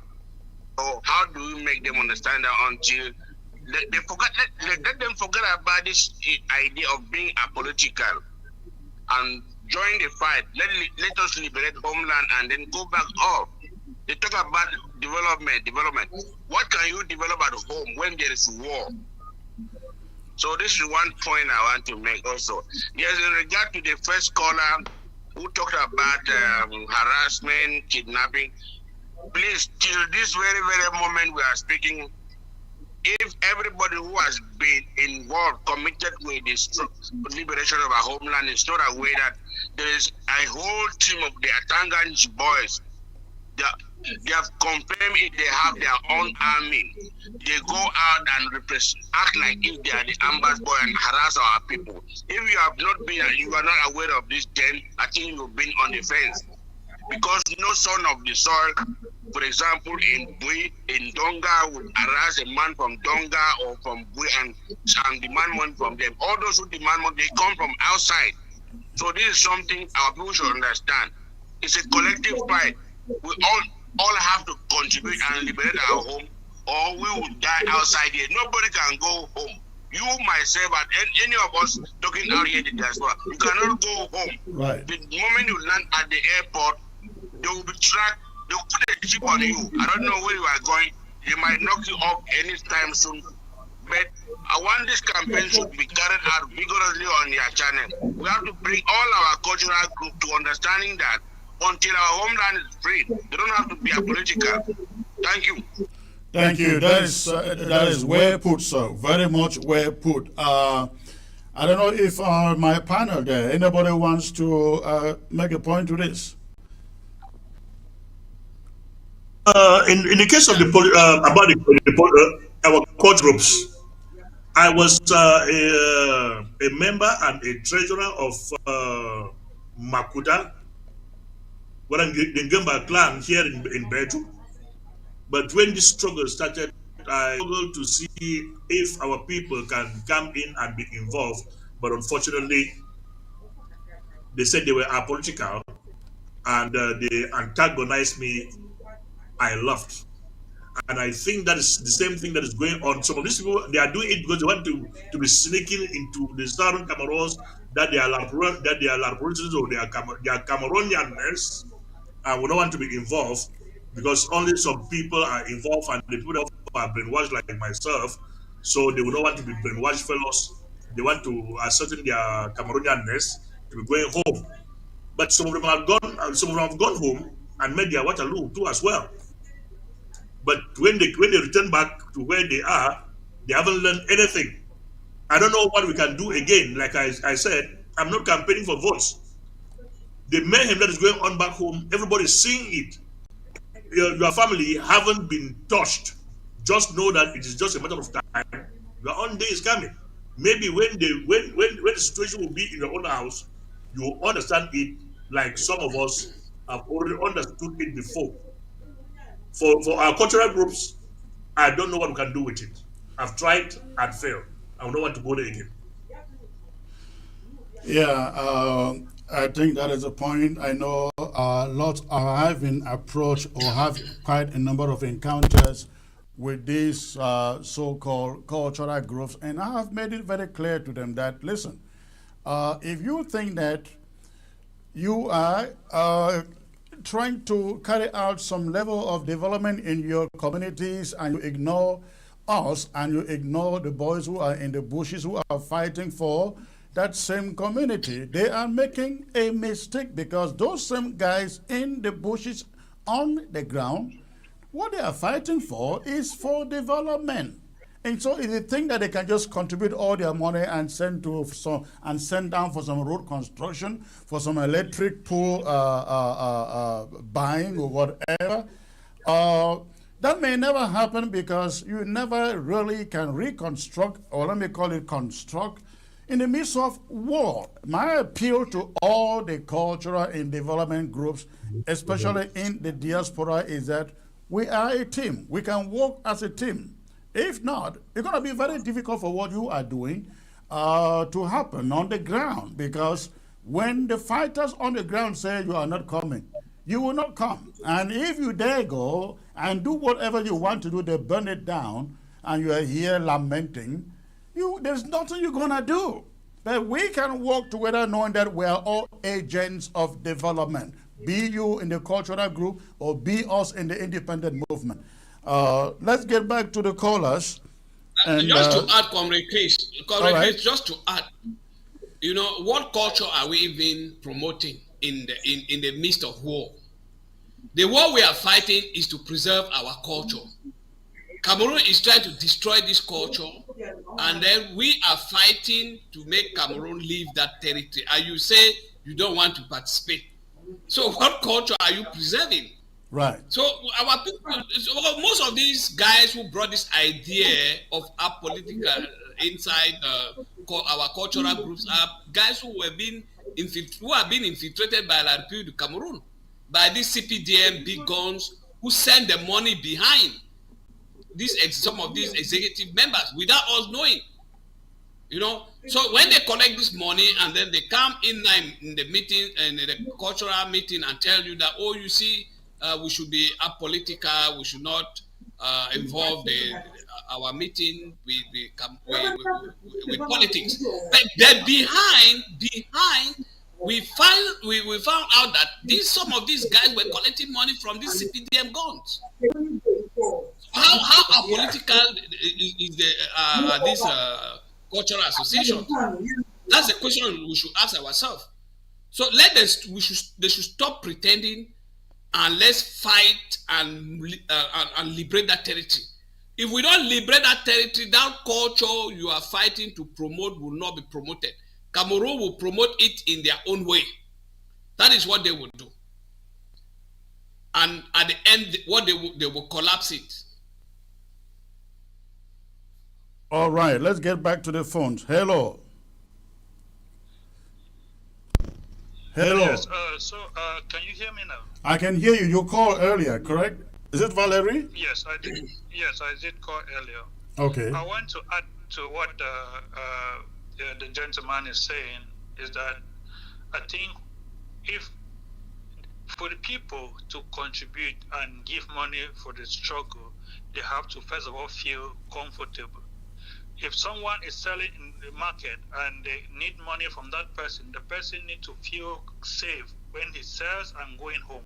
So you first of all try as much as possible to organize the boys back home so that when you say, okay, this community main market will have one person that will contribute 10,000 and give to them, and anyone selling in the main market would not have the fear of going to the market. And they should discuss in such a way that if someone comes to kidnap you at home, they should know that, okay, this one is not the real Amber, because the real Ambers have said they don't want to kidnap and no one should kidnap. They should come out, all of them, and say it themselves that no, we are the real ones and we are not out to kidnap anybody anymore. And if you have something to give, you give, and this and that. Form a means of communicating that will not make people scared. I read comments of people saying the caller is a Republic agent trying to get information. You see, this is how they make it. You give your view, they take you to be a black leg, the next minute they kill you. These things, you don't just kill someone for voicing out how they feel about the situation. You listen. That is how it's supposed to be. The people have to give their complaint. You listen and look for a way out, not trying to kill them because they complain. So my best advice is that they should bring the people who are in the field together. That's the first task that you need to do. If you cannot do that, then this struggle will not go anywhere because all right, comrade, I hear you. Hold on, don't drop the phone yet. Don't drop the phone yet. Again, you make very pertinent points, and I totally agree with you. However, again, you have to understand we are in this situation where we do not really have the mechanism to control who is doing what on the ground. Let me tell you, there's been a time that we said here at the interim government, we're not going to send a dime to anybody who is not accountable to us. The reason being, and we also said, the reason being that, and those guys on the ground, they don't understand why we say, if you are not accountable to us, we are not giving you a dime. They don't understand. So we explain to them, when people are kidnapped, we are the ones that are called. When ransoms are taken, we are the ones who are called. They want accountability from us. And so if you will take money from us and you cannot be accountable to us, we are not giving you a dime. Comrade, these are some of the things we do in the background you will not understand. But in the bigger picture, when a lot of public agents, the DDR guys who are giving guns and giving trucks, go out and do these things, We just have to realize we have no control. The only thing we can say is say to our own guys, track down these guys. If you find them, show them no mercy. Show them no mercy if you find them. So I hope that makes sense to you. That is very correct. But at the same time, they themselves, let's say the person controlling my 90 with the real soldiers should come out and say my 90, nobody should be kidnapped. The person controlling Mbingwe should come out and say Mbingwe, nobody should be kidnapped. You be free. They should come out and say that. The ones that you say they are under the Amazonian organization should come out and say those things. Well, I think if you have been listening to me for over the years, you will know I am the number one person. I come out and I condemn kidnapping and ransom taking without any reservations, because I think we are not in this world to put pain on our own people. We are in here to put pain on La République du Cameroon, and whatever we can do to stop that, I bet you we have the means, we will do it. Thank you again for calling back. Thank you. All right. We do not take video calls here, please. If you are calling, you have to call a regular call. You have to do a regular call. We do not take video calls here. The phone line is still open. And why the phone line is still open, let me remind you, ladies and gentlemen, we have a bid on the table here for Bui Warriors. Somebody has offered $1,000 to match any donation that comes in through this show tonight for Bui Warriors. That means if you will donate $50, the person will match it into $100. You donate $200, you will match it into $200. He is appreciating the bringing down of La République du Cameroon helicopter in the Bui. Recently, you can see the picture of that incident on your screen. You see the truck there. There is a truck there that is towing away La République du Cameroon's helicopter. That is a truck right in front of, I think the one in front there, picking away or towing away La République du Cameroon's helicopter that was brought down in Bui. And even then, Bui Warriors also trapped them where you are seeing between the boundary of Bui and Goketunjia. And 5 La République du Cameroon armies were brought down. And this person has put $1,000 to match any donation that you will make for Bui Warriors today. And so my appeal to you is, let's make the Bui Warriors very, very proud. They have held the flag of Ambazonia throughout this world so high, so high. In fact, I would say that in this struggle, only 2 counties have been so outstanding in holding the flag of Ambazonia in this struggle, the BLM and Bui. Please, I am appealing to you. I am really seriously appealing to you. Make a donation today so that this person will not take back his money if there is no match. Make a donation today for the Bui Warriors so that this guy can match it, and we'll make the Bui Warriors feel proud. Know that we out here, we have their bags. Let them know we out here, we have their bags. We have the number there on your screen, the Cash App number and the Zelle number. Again, if you should donate $50, the person will match it. You donate $1,000, he will match it by $1,000.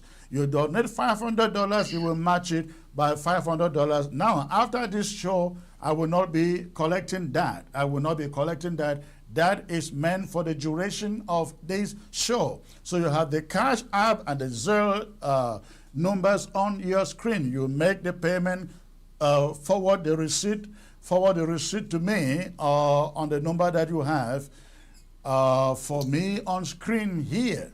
Again, you have the Cash App and the Zelle number on the screen. Make your donation before this program is over, and this donor will match it times two. Times two. Please, I'm appealing with you. Let's make the Bui warriors feel so proud that we out here have their backs. We out here have their back. Just imagine if another county was standing up and doing what the Bui warriors are doing.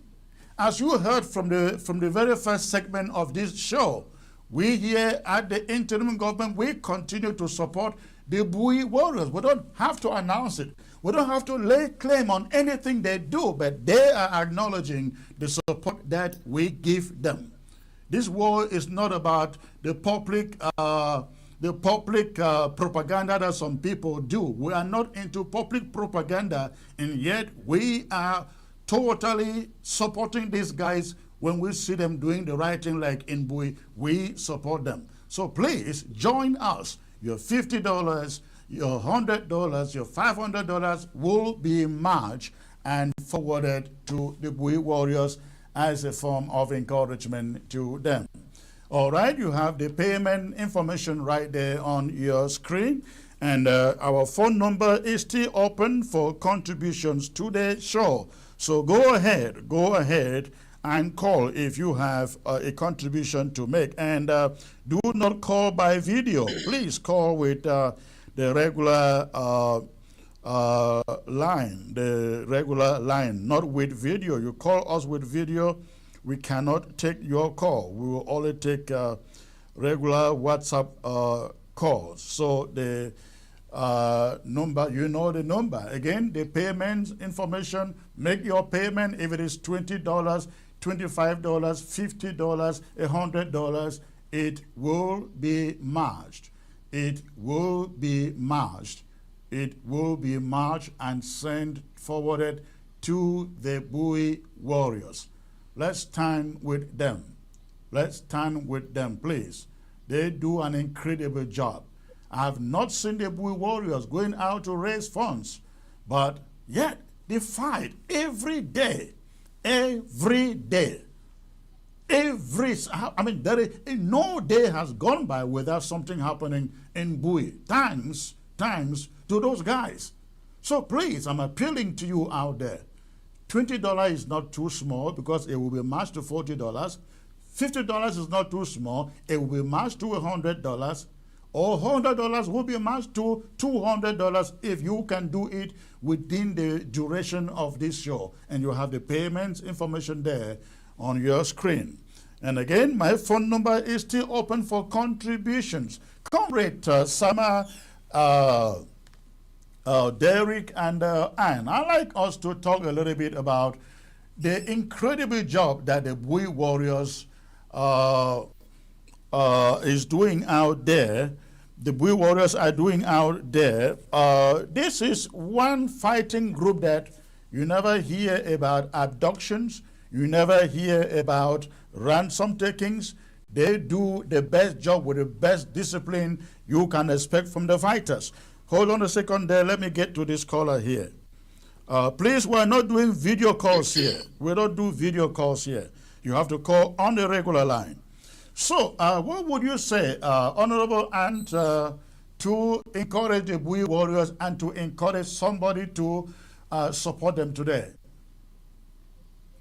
Okay, I want to talk like a mother, a sister, and a wife. I want to tell the Bui warriors that since the beginning of this revolution, they have never let us down. And I beg them, they should keep doing the good work. I want to tell them that those who have gone ahead are proud of them. And that is why, even at the moment, La Republique is still shivering when the name Bui is mentioned. Most of the people there, most of the prominent fighters and the field marshals of this revolution have come from that direction. And the Bui warriors have been steadfast. And that is why when they are true to each other, Bui is one of the most united county when it comes to being united with your own people. I mean, aside from this revolution, they have one of the best cultures. And this goes along with trust, belief, and respect, accountability. So what I know is keeping them together are these factors that have brought them together, and they are still fighting because of that trust. But they should not allow infiltrators to come in. They should not allow the hungry people from La Republic to come in. They should not allow La Republic sponsored agents to come in. And I want to remind them that most people who joined this revolution joined it because of what Honorable Wiba did at the National Assembly, and he is from Bui. So Bui has always been in front, and I want to beg Bui people to stand up, because we'll never let you alone. We'll always come there and support, and your flag is up. This is why we are sitting here and making sure that you people are doing the good work you've done, and Ambazonians will forever be grateful for what you are doing. Thank you. Thank you. Thank you. Honorable Derek Agbo, what would you say in support of the Bui warriors, sir? Well, I would like to tell them that they should keep on with what they are doing. Because when I see them, I remember our mobile wing, especially in the days of Jua, Prime Minister Jua. I remember I can see them facing La République de Cameroon gendarmes, when Ayujo brought them in, trying to suppress them.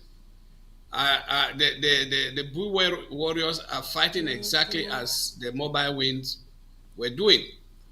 And I hope that they will continue to remain stronger, united, and they should know that they are holding the flag of Ambazonia. They are giving their life to save the next generation free from slavery.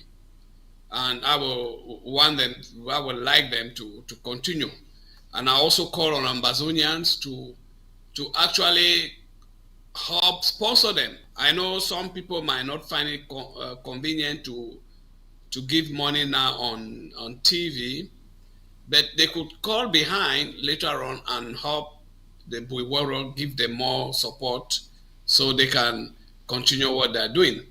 And I also like the way they don't show themselves more on TVs, on videos. That is very true. You will rarely see them on TV or accept their action. Yeah, exactly, which is very, very good. And most other Ambazonian foot soldiers should copy that.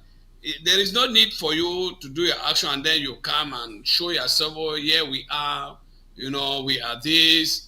La République will just, mark where you are. They will get your picture, send them out to their Tanganji boys and to other people, and they will track them down and kill them.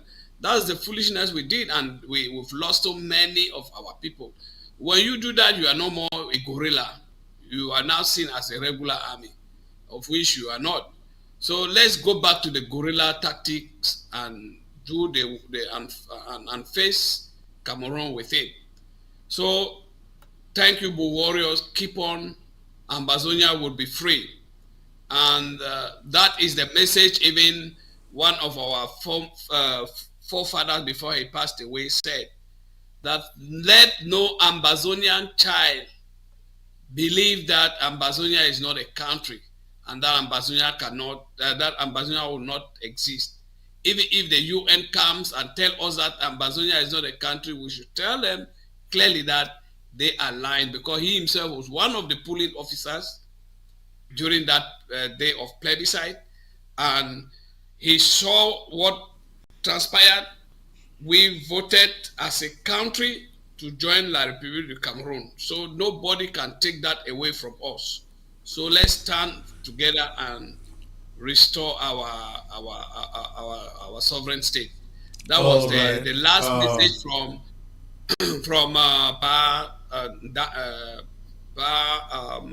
this was Dr. Ngumne before he died.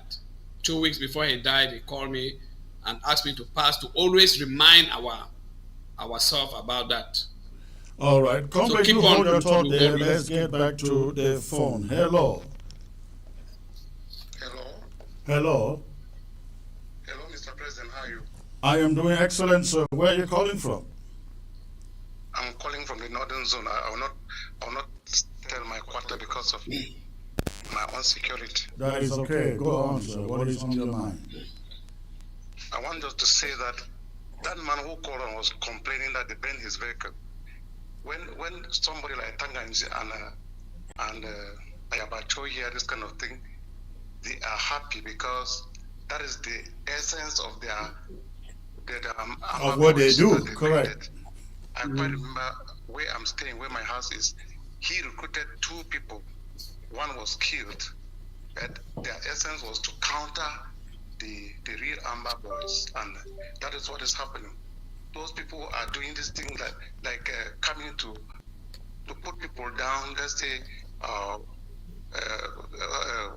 I'm sure the thing that has the most unfortunate thing that has happened is with the people like this, like Ayabacho and Atanganji involved in this whole thing, because they want people, all of us, like that man who is crying about his vehicle, they want people to turn their back on the Amber fighters because they want to make them think that they are arrogant, they are people who are causing all these problems, so that we turn our back from them.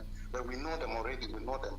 So, but we want to congratulate you because when it happened in Bhutan, you condemned it openly. I will also pray that you sign a document decrying this kind of attitude, because we are living here in my 5. Well, I said I was not going to call my quarter, but I've called it. So we are living here in perpetual insecurity. They employ some people. When they just come, as they see you as a new person, they call them. They are not even the people. So sometimes most of them are thieves. They just call them. And I learned they actually drive in trucks. Pardon? They actually drive in trucks around my 5 and my 3. Yes, they do that. They do that, and some of them even go as far as hiring the guns to the thieves. Yes, hiring guns. But imagine when somebody hires a gun for 25,000 francs per night. What do you expect? Are you serious? How did you know that? Yes, I know it because I've been here since I constructed this house in 2005. I've been here. I know most of them. So when you say you know most of them, are you referring to the right ones or the rook ones? Or I know both? the rook ones, and I know those are the right ones. Okay. Some of them. Okay. I know some of them. Because those who are the right one will not call you, will not hold you and say you should pay money. They ask you to support the struggle. Exactly. The right ones, they hold you, they ask you for what you can give them, what you can afford. If it is 1,000, if it is 500, whatever you can. Yeah. They negotiate with you. Less than 500. They just ask you to support the struggle. But these rogue ones tell you must give this, even before taking you, they will beat you up, threaten you, take you to an old abandoned house just behind the hills there, and dispossess you of everything that you have. Yeah. There's a situation of a reverend father who came here to bury the father. They came.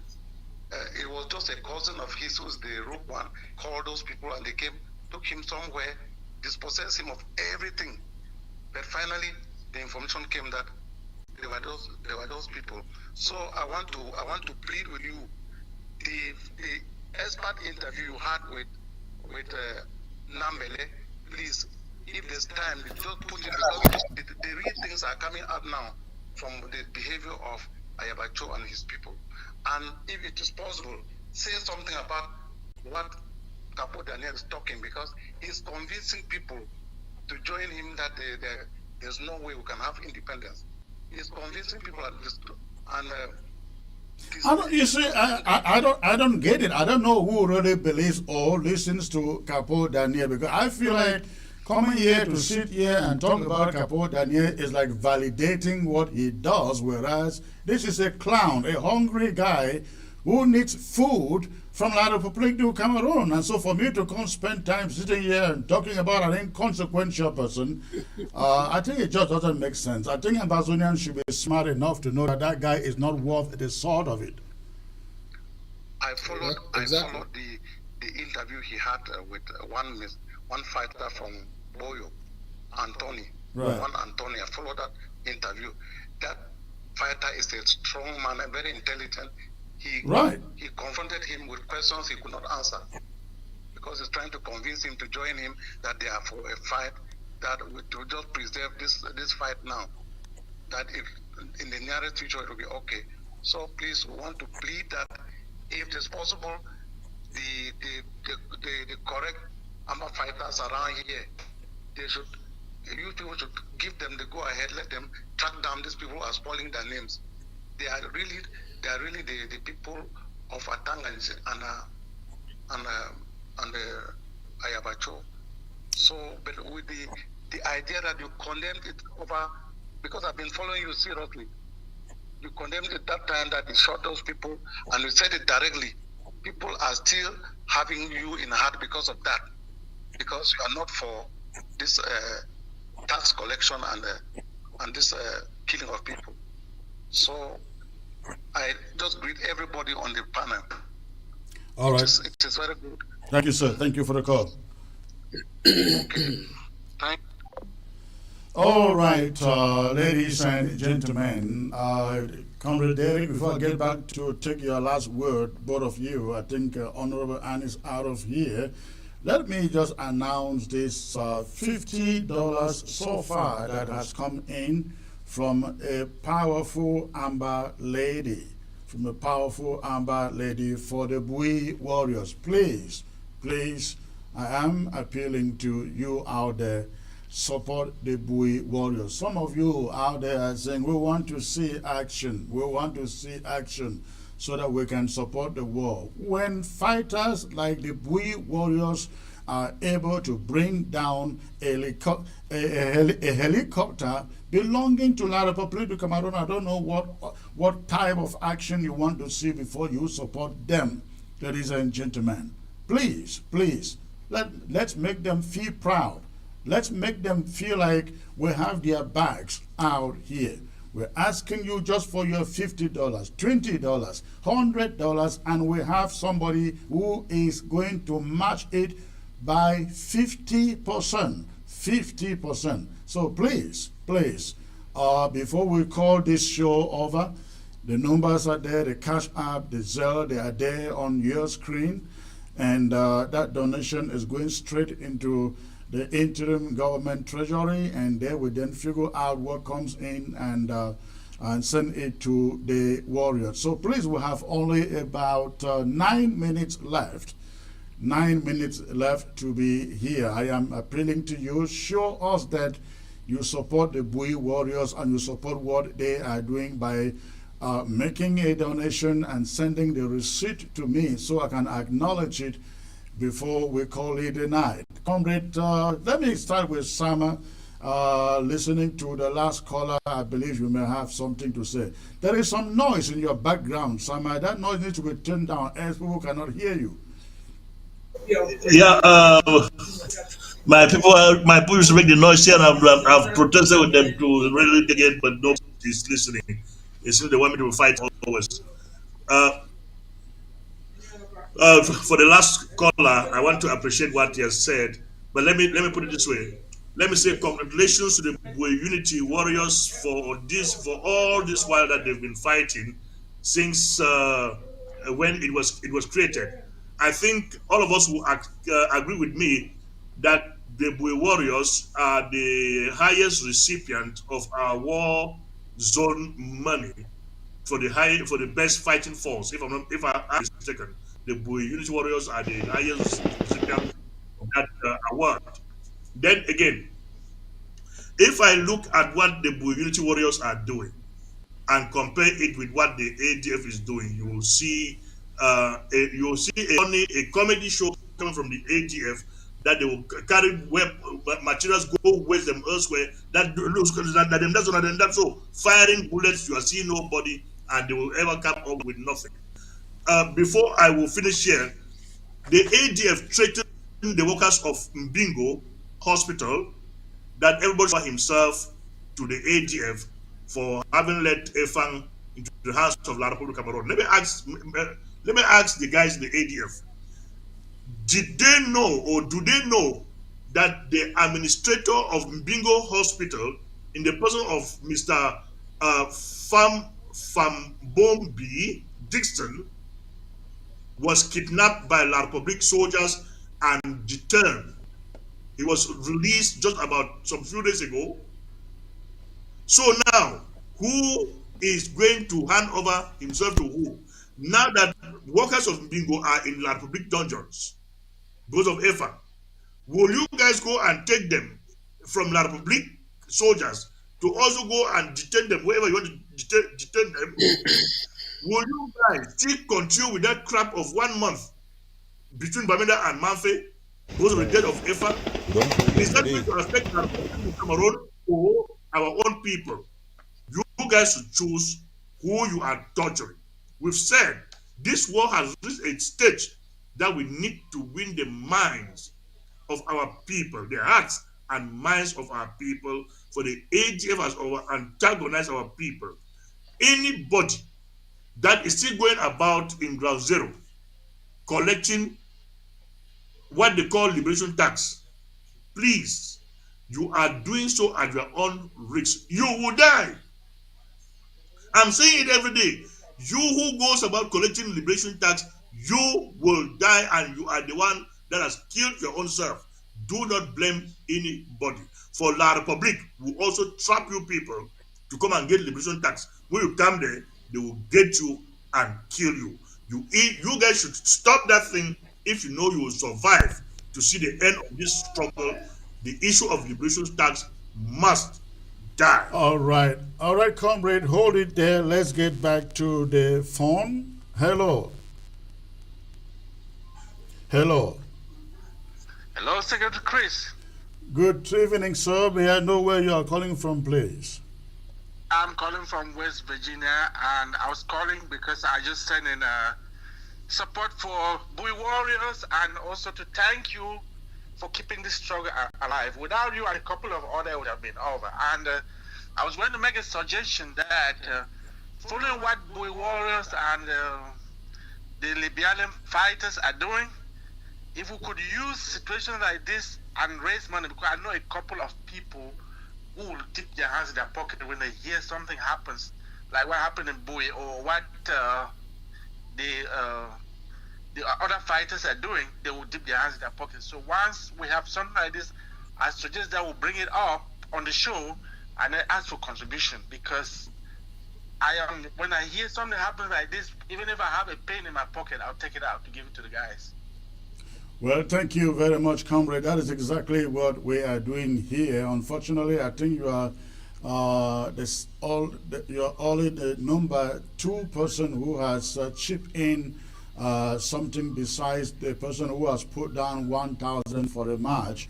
Our people do a lot of talking, but when it comes to the action, they just don't match their talking with their action, which is one of the biggest problems we have here.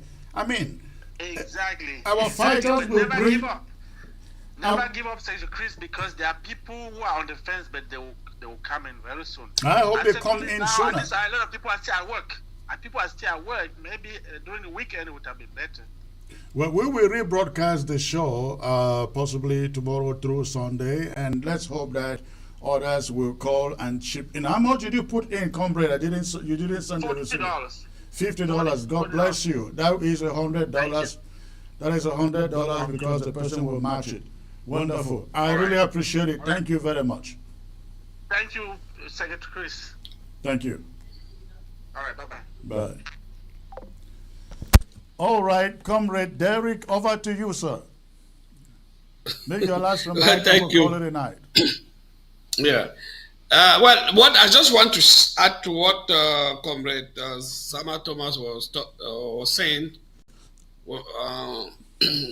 not on the Boy Warrior, but on this Capo Daniel issue. You know, Capo Daniel, you know, what he's saying is a distraction. When he talks of devolution of power, we should understand that we voted on the plebiscite day for devolution of power between between us and citizens of La République du Cameroon. That devolution of power has failed for the past 60 years, for more than 60 years now. Cameroon has seized power, they have confiscated it, and they have now turned to annex us and turn us into slaves. So I don't know, I don't understand his devolution of power, what kind of devolution of power he wants. All along, we have fought to come back to that devolution of power to no avail. If you go back from 85, we struggled to no avail. You come back in the 90s, there was the CAM movement, the Cameroon Anglophone movement that fought so that we can return to devolution of power. There was no avail. The SCNC fought, nothing happened. We had the AAC 1, AAC 2, nothing. We even came to if you look even at the tripartite talk, it was all about devolution of power. Nothing happened. And let's even fast track it to 2016, when the lawyers sat and proposed that devolution of power. Let's go back to the federal system where we can now share this power. What happened? They were arrested, they were arrested and declared, and war was declared on us. So what devolution of power is Capo Daniel preaching? It is all left for him. I don't know if he actually understands that. So we Ambazonians have gone past that stage. In 1994, after the AAC 2, we said if Cameroon does not return to that devolution of power, then we are going to declare the restoration of our sovereign state. And we have done that. There is no turning back. And that is why even the 1996 tripartite talk that gave birth to the 1996 obnoxious revised constitution of the Republic of Cameroon, I was not in support of even our people going there. I told late Pali Tumbe that you see, this thing you going there, I did not like it. Even Professor Kasa Nyangwe going there, I did not like it. I was one of the people who were against, because that was already violating the resolutions of AAC2 Bamenda conference. So Capo Daniel is just a distraction. Let Ambazonia keep him aside with his devolution. If he wants to do devolution of power as a single man, let him go and do it with our people Cameroon. So let's forget about Capo Daniel. Now, let's keep on pushing for us to come together. Our sovereign, we have independence. It does not matter the way where independence was granted. It is independence because there were three ways of granting independence. You had direct independence, you had independence by association, and you had independence by integration. So we went for association to create that devolution of power which did not take place.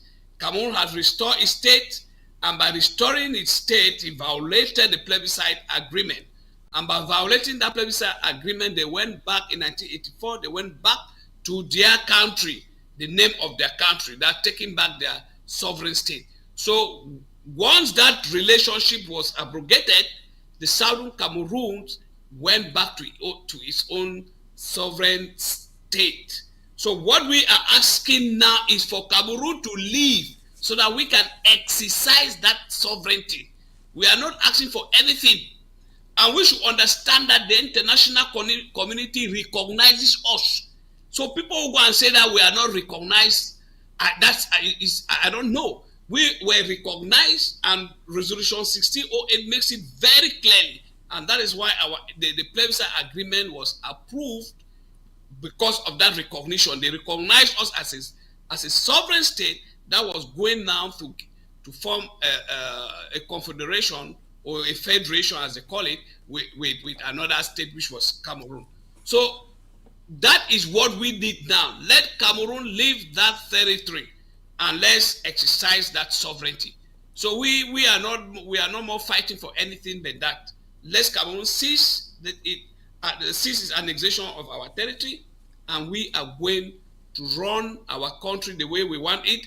And we not only that, we are going to also work with them through bilateral relationship. That is the way I look at it. And let Capo Daniel go and do his devolution alone. Thank you.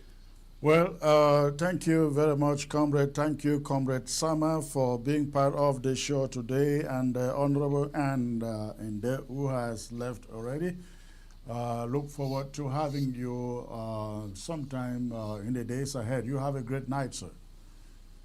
Thank you, sir. All right. Thank you. Thank you. Just want to announce $100 coming in for the Bui Warriors from the one and only Dr. Nguambe. Thank you very much, sir. $100. That translates to $200. That translates to $200 as somebody is out there matching every donation that is made today, meant for the Bui Unity Warriors. The Bui Unity Warriors. So please, within the few minutes we still have left, you can make a donation to support these warriors. And you have the Cash App number right there on your screen, and also the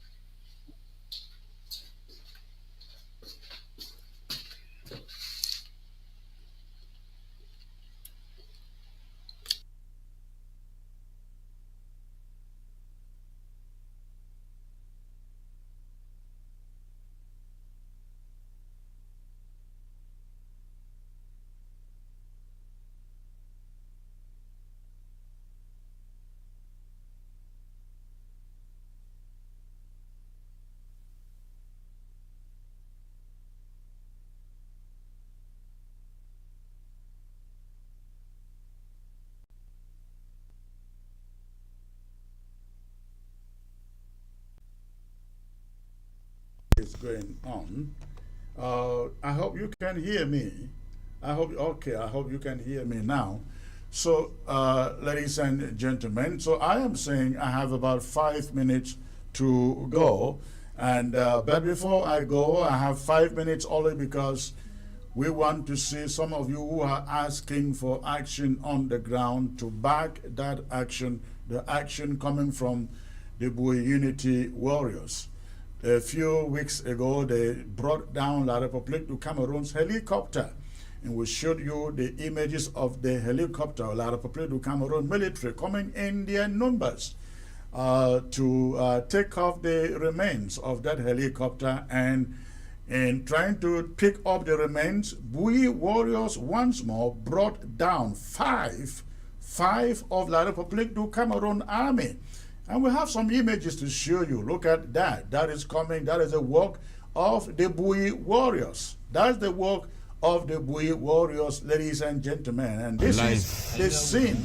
This is the scene of the incident. This is the scene of the incident where you can see La République du Cameroon. They are trying to transport the helicopter back to their base. They are trying to transport the helicopter back to their base. And you can hear the shooting.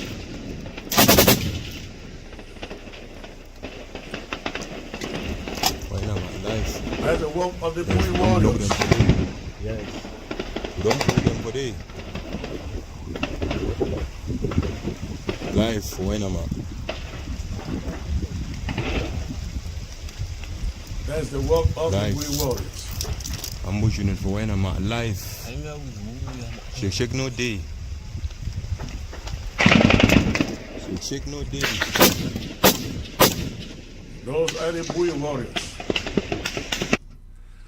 So, ladies and gentlemen, again, my appeal to you is let's prove to these guys that we support them. We stand with them. We admire what they do. We admire their courage in their bravery by putting our hands in our pocket and saying, tonight, Bui Warriors, I give you 20 bucks, 50 bucks, 100 bucks. And remember, somebody has put down $1,000 to match every piece of donation that is given before this show is over for the Bui Warriors. So you have the payment methods on your screen, the Cash App, the Zelle. Please, let us be people who match our rhetorics, our propaganda with our action. Let us reach out, make a donation tonight to the Bui Warriors. I want to take that donation. I want to announce that donation before I leave in the next 5 minutes. So go ahead and do that. So far, I have 3 donations that have come in the amounts of $50, $50, and $100. That is only 200 so far, and hundreds of you are watching by way of YouTube and Facebook. So please, I'm appealing to you, without proving that we support these guys, this war will go nowhere. This war will go nowhere. Here at the interim government, we do the best that we can to stand with them, to support them. You heard it from the beginning of the show from one of their sponsors who called in here. So please, I have 3 more minutes to be here. Go ahead, make your donation, call or send me the receipt and let us know about your donation so that we can appreciate your effort. Again, you have the payment information on your screen, the Cash App, and the Zelle. Now, let me remind you of our tour, the tour that is coming. We are taking a tour. I am taking a tour of every state and every city and country that matters for us Amazonians in this struggle. I am coming to take your questions, your concerns, and to provide answers.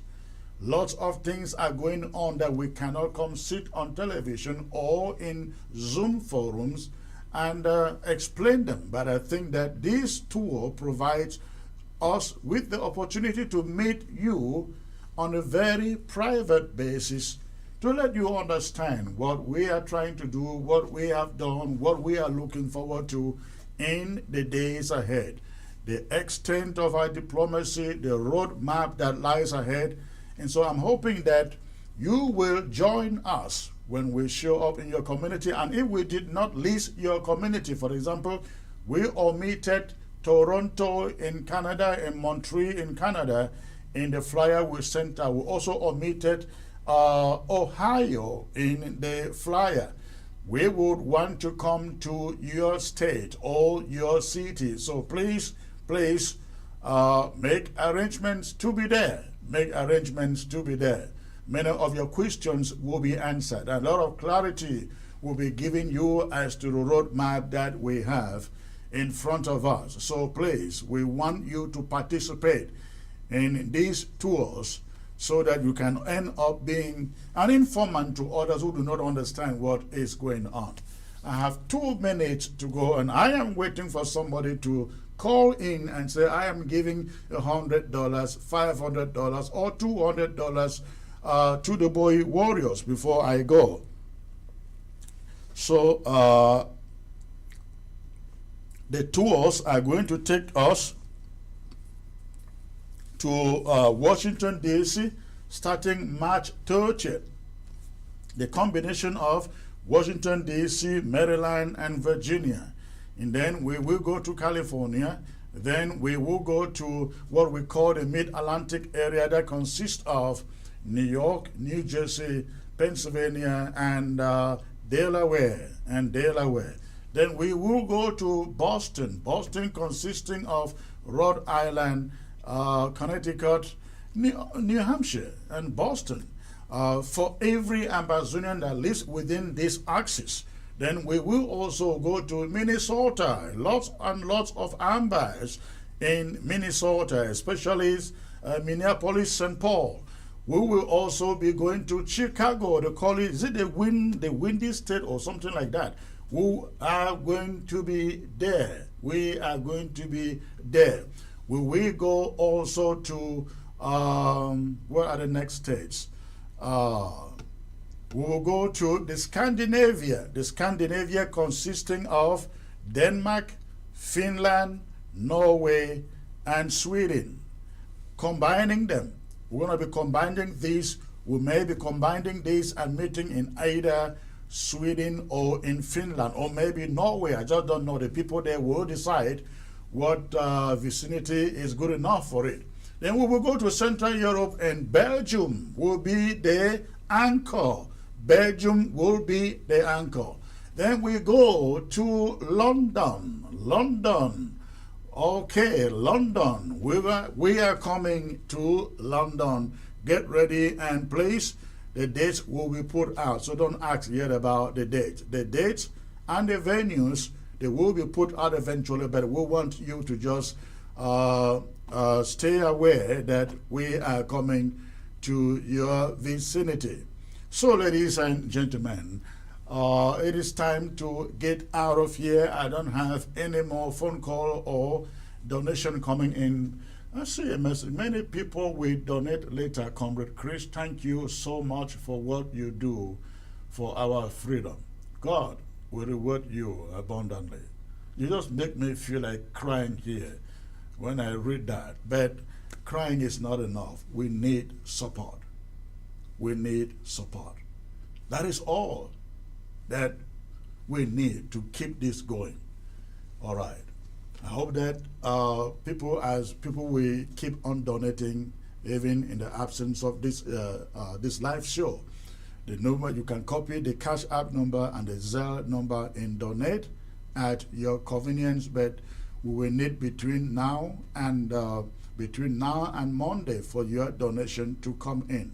We need between now and Monday for your donation to come in. Please, please, let us stand with these boys who have their lives in the front lines, sacrificing for all of us, for all of us. The caller who called earlier and was complaining that, oh, there is a lot of harassment on the ground from some of the fighters and so on. Comrades, let us know this. If we were counting the losers, I will be out of this.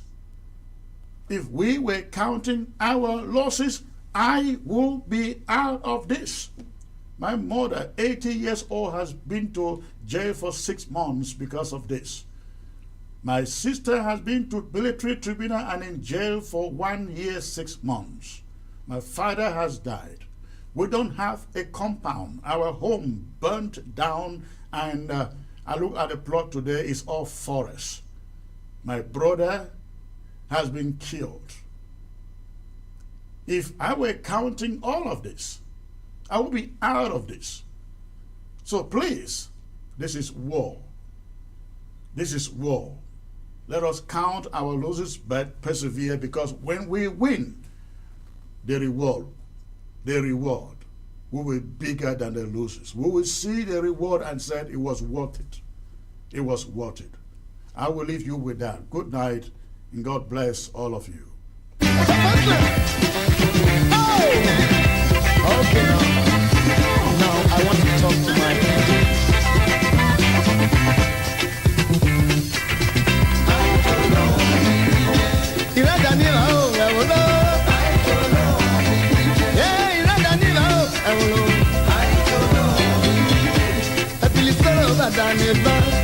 now we are the crossroads. On the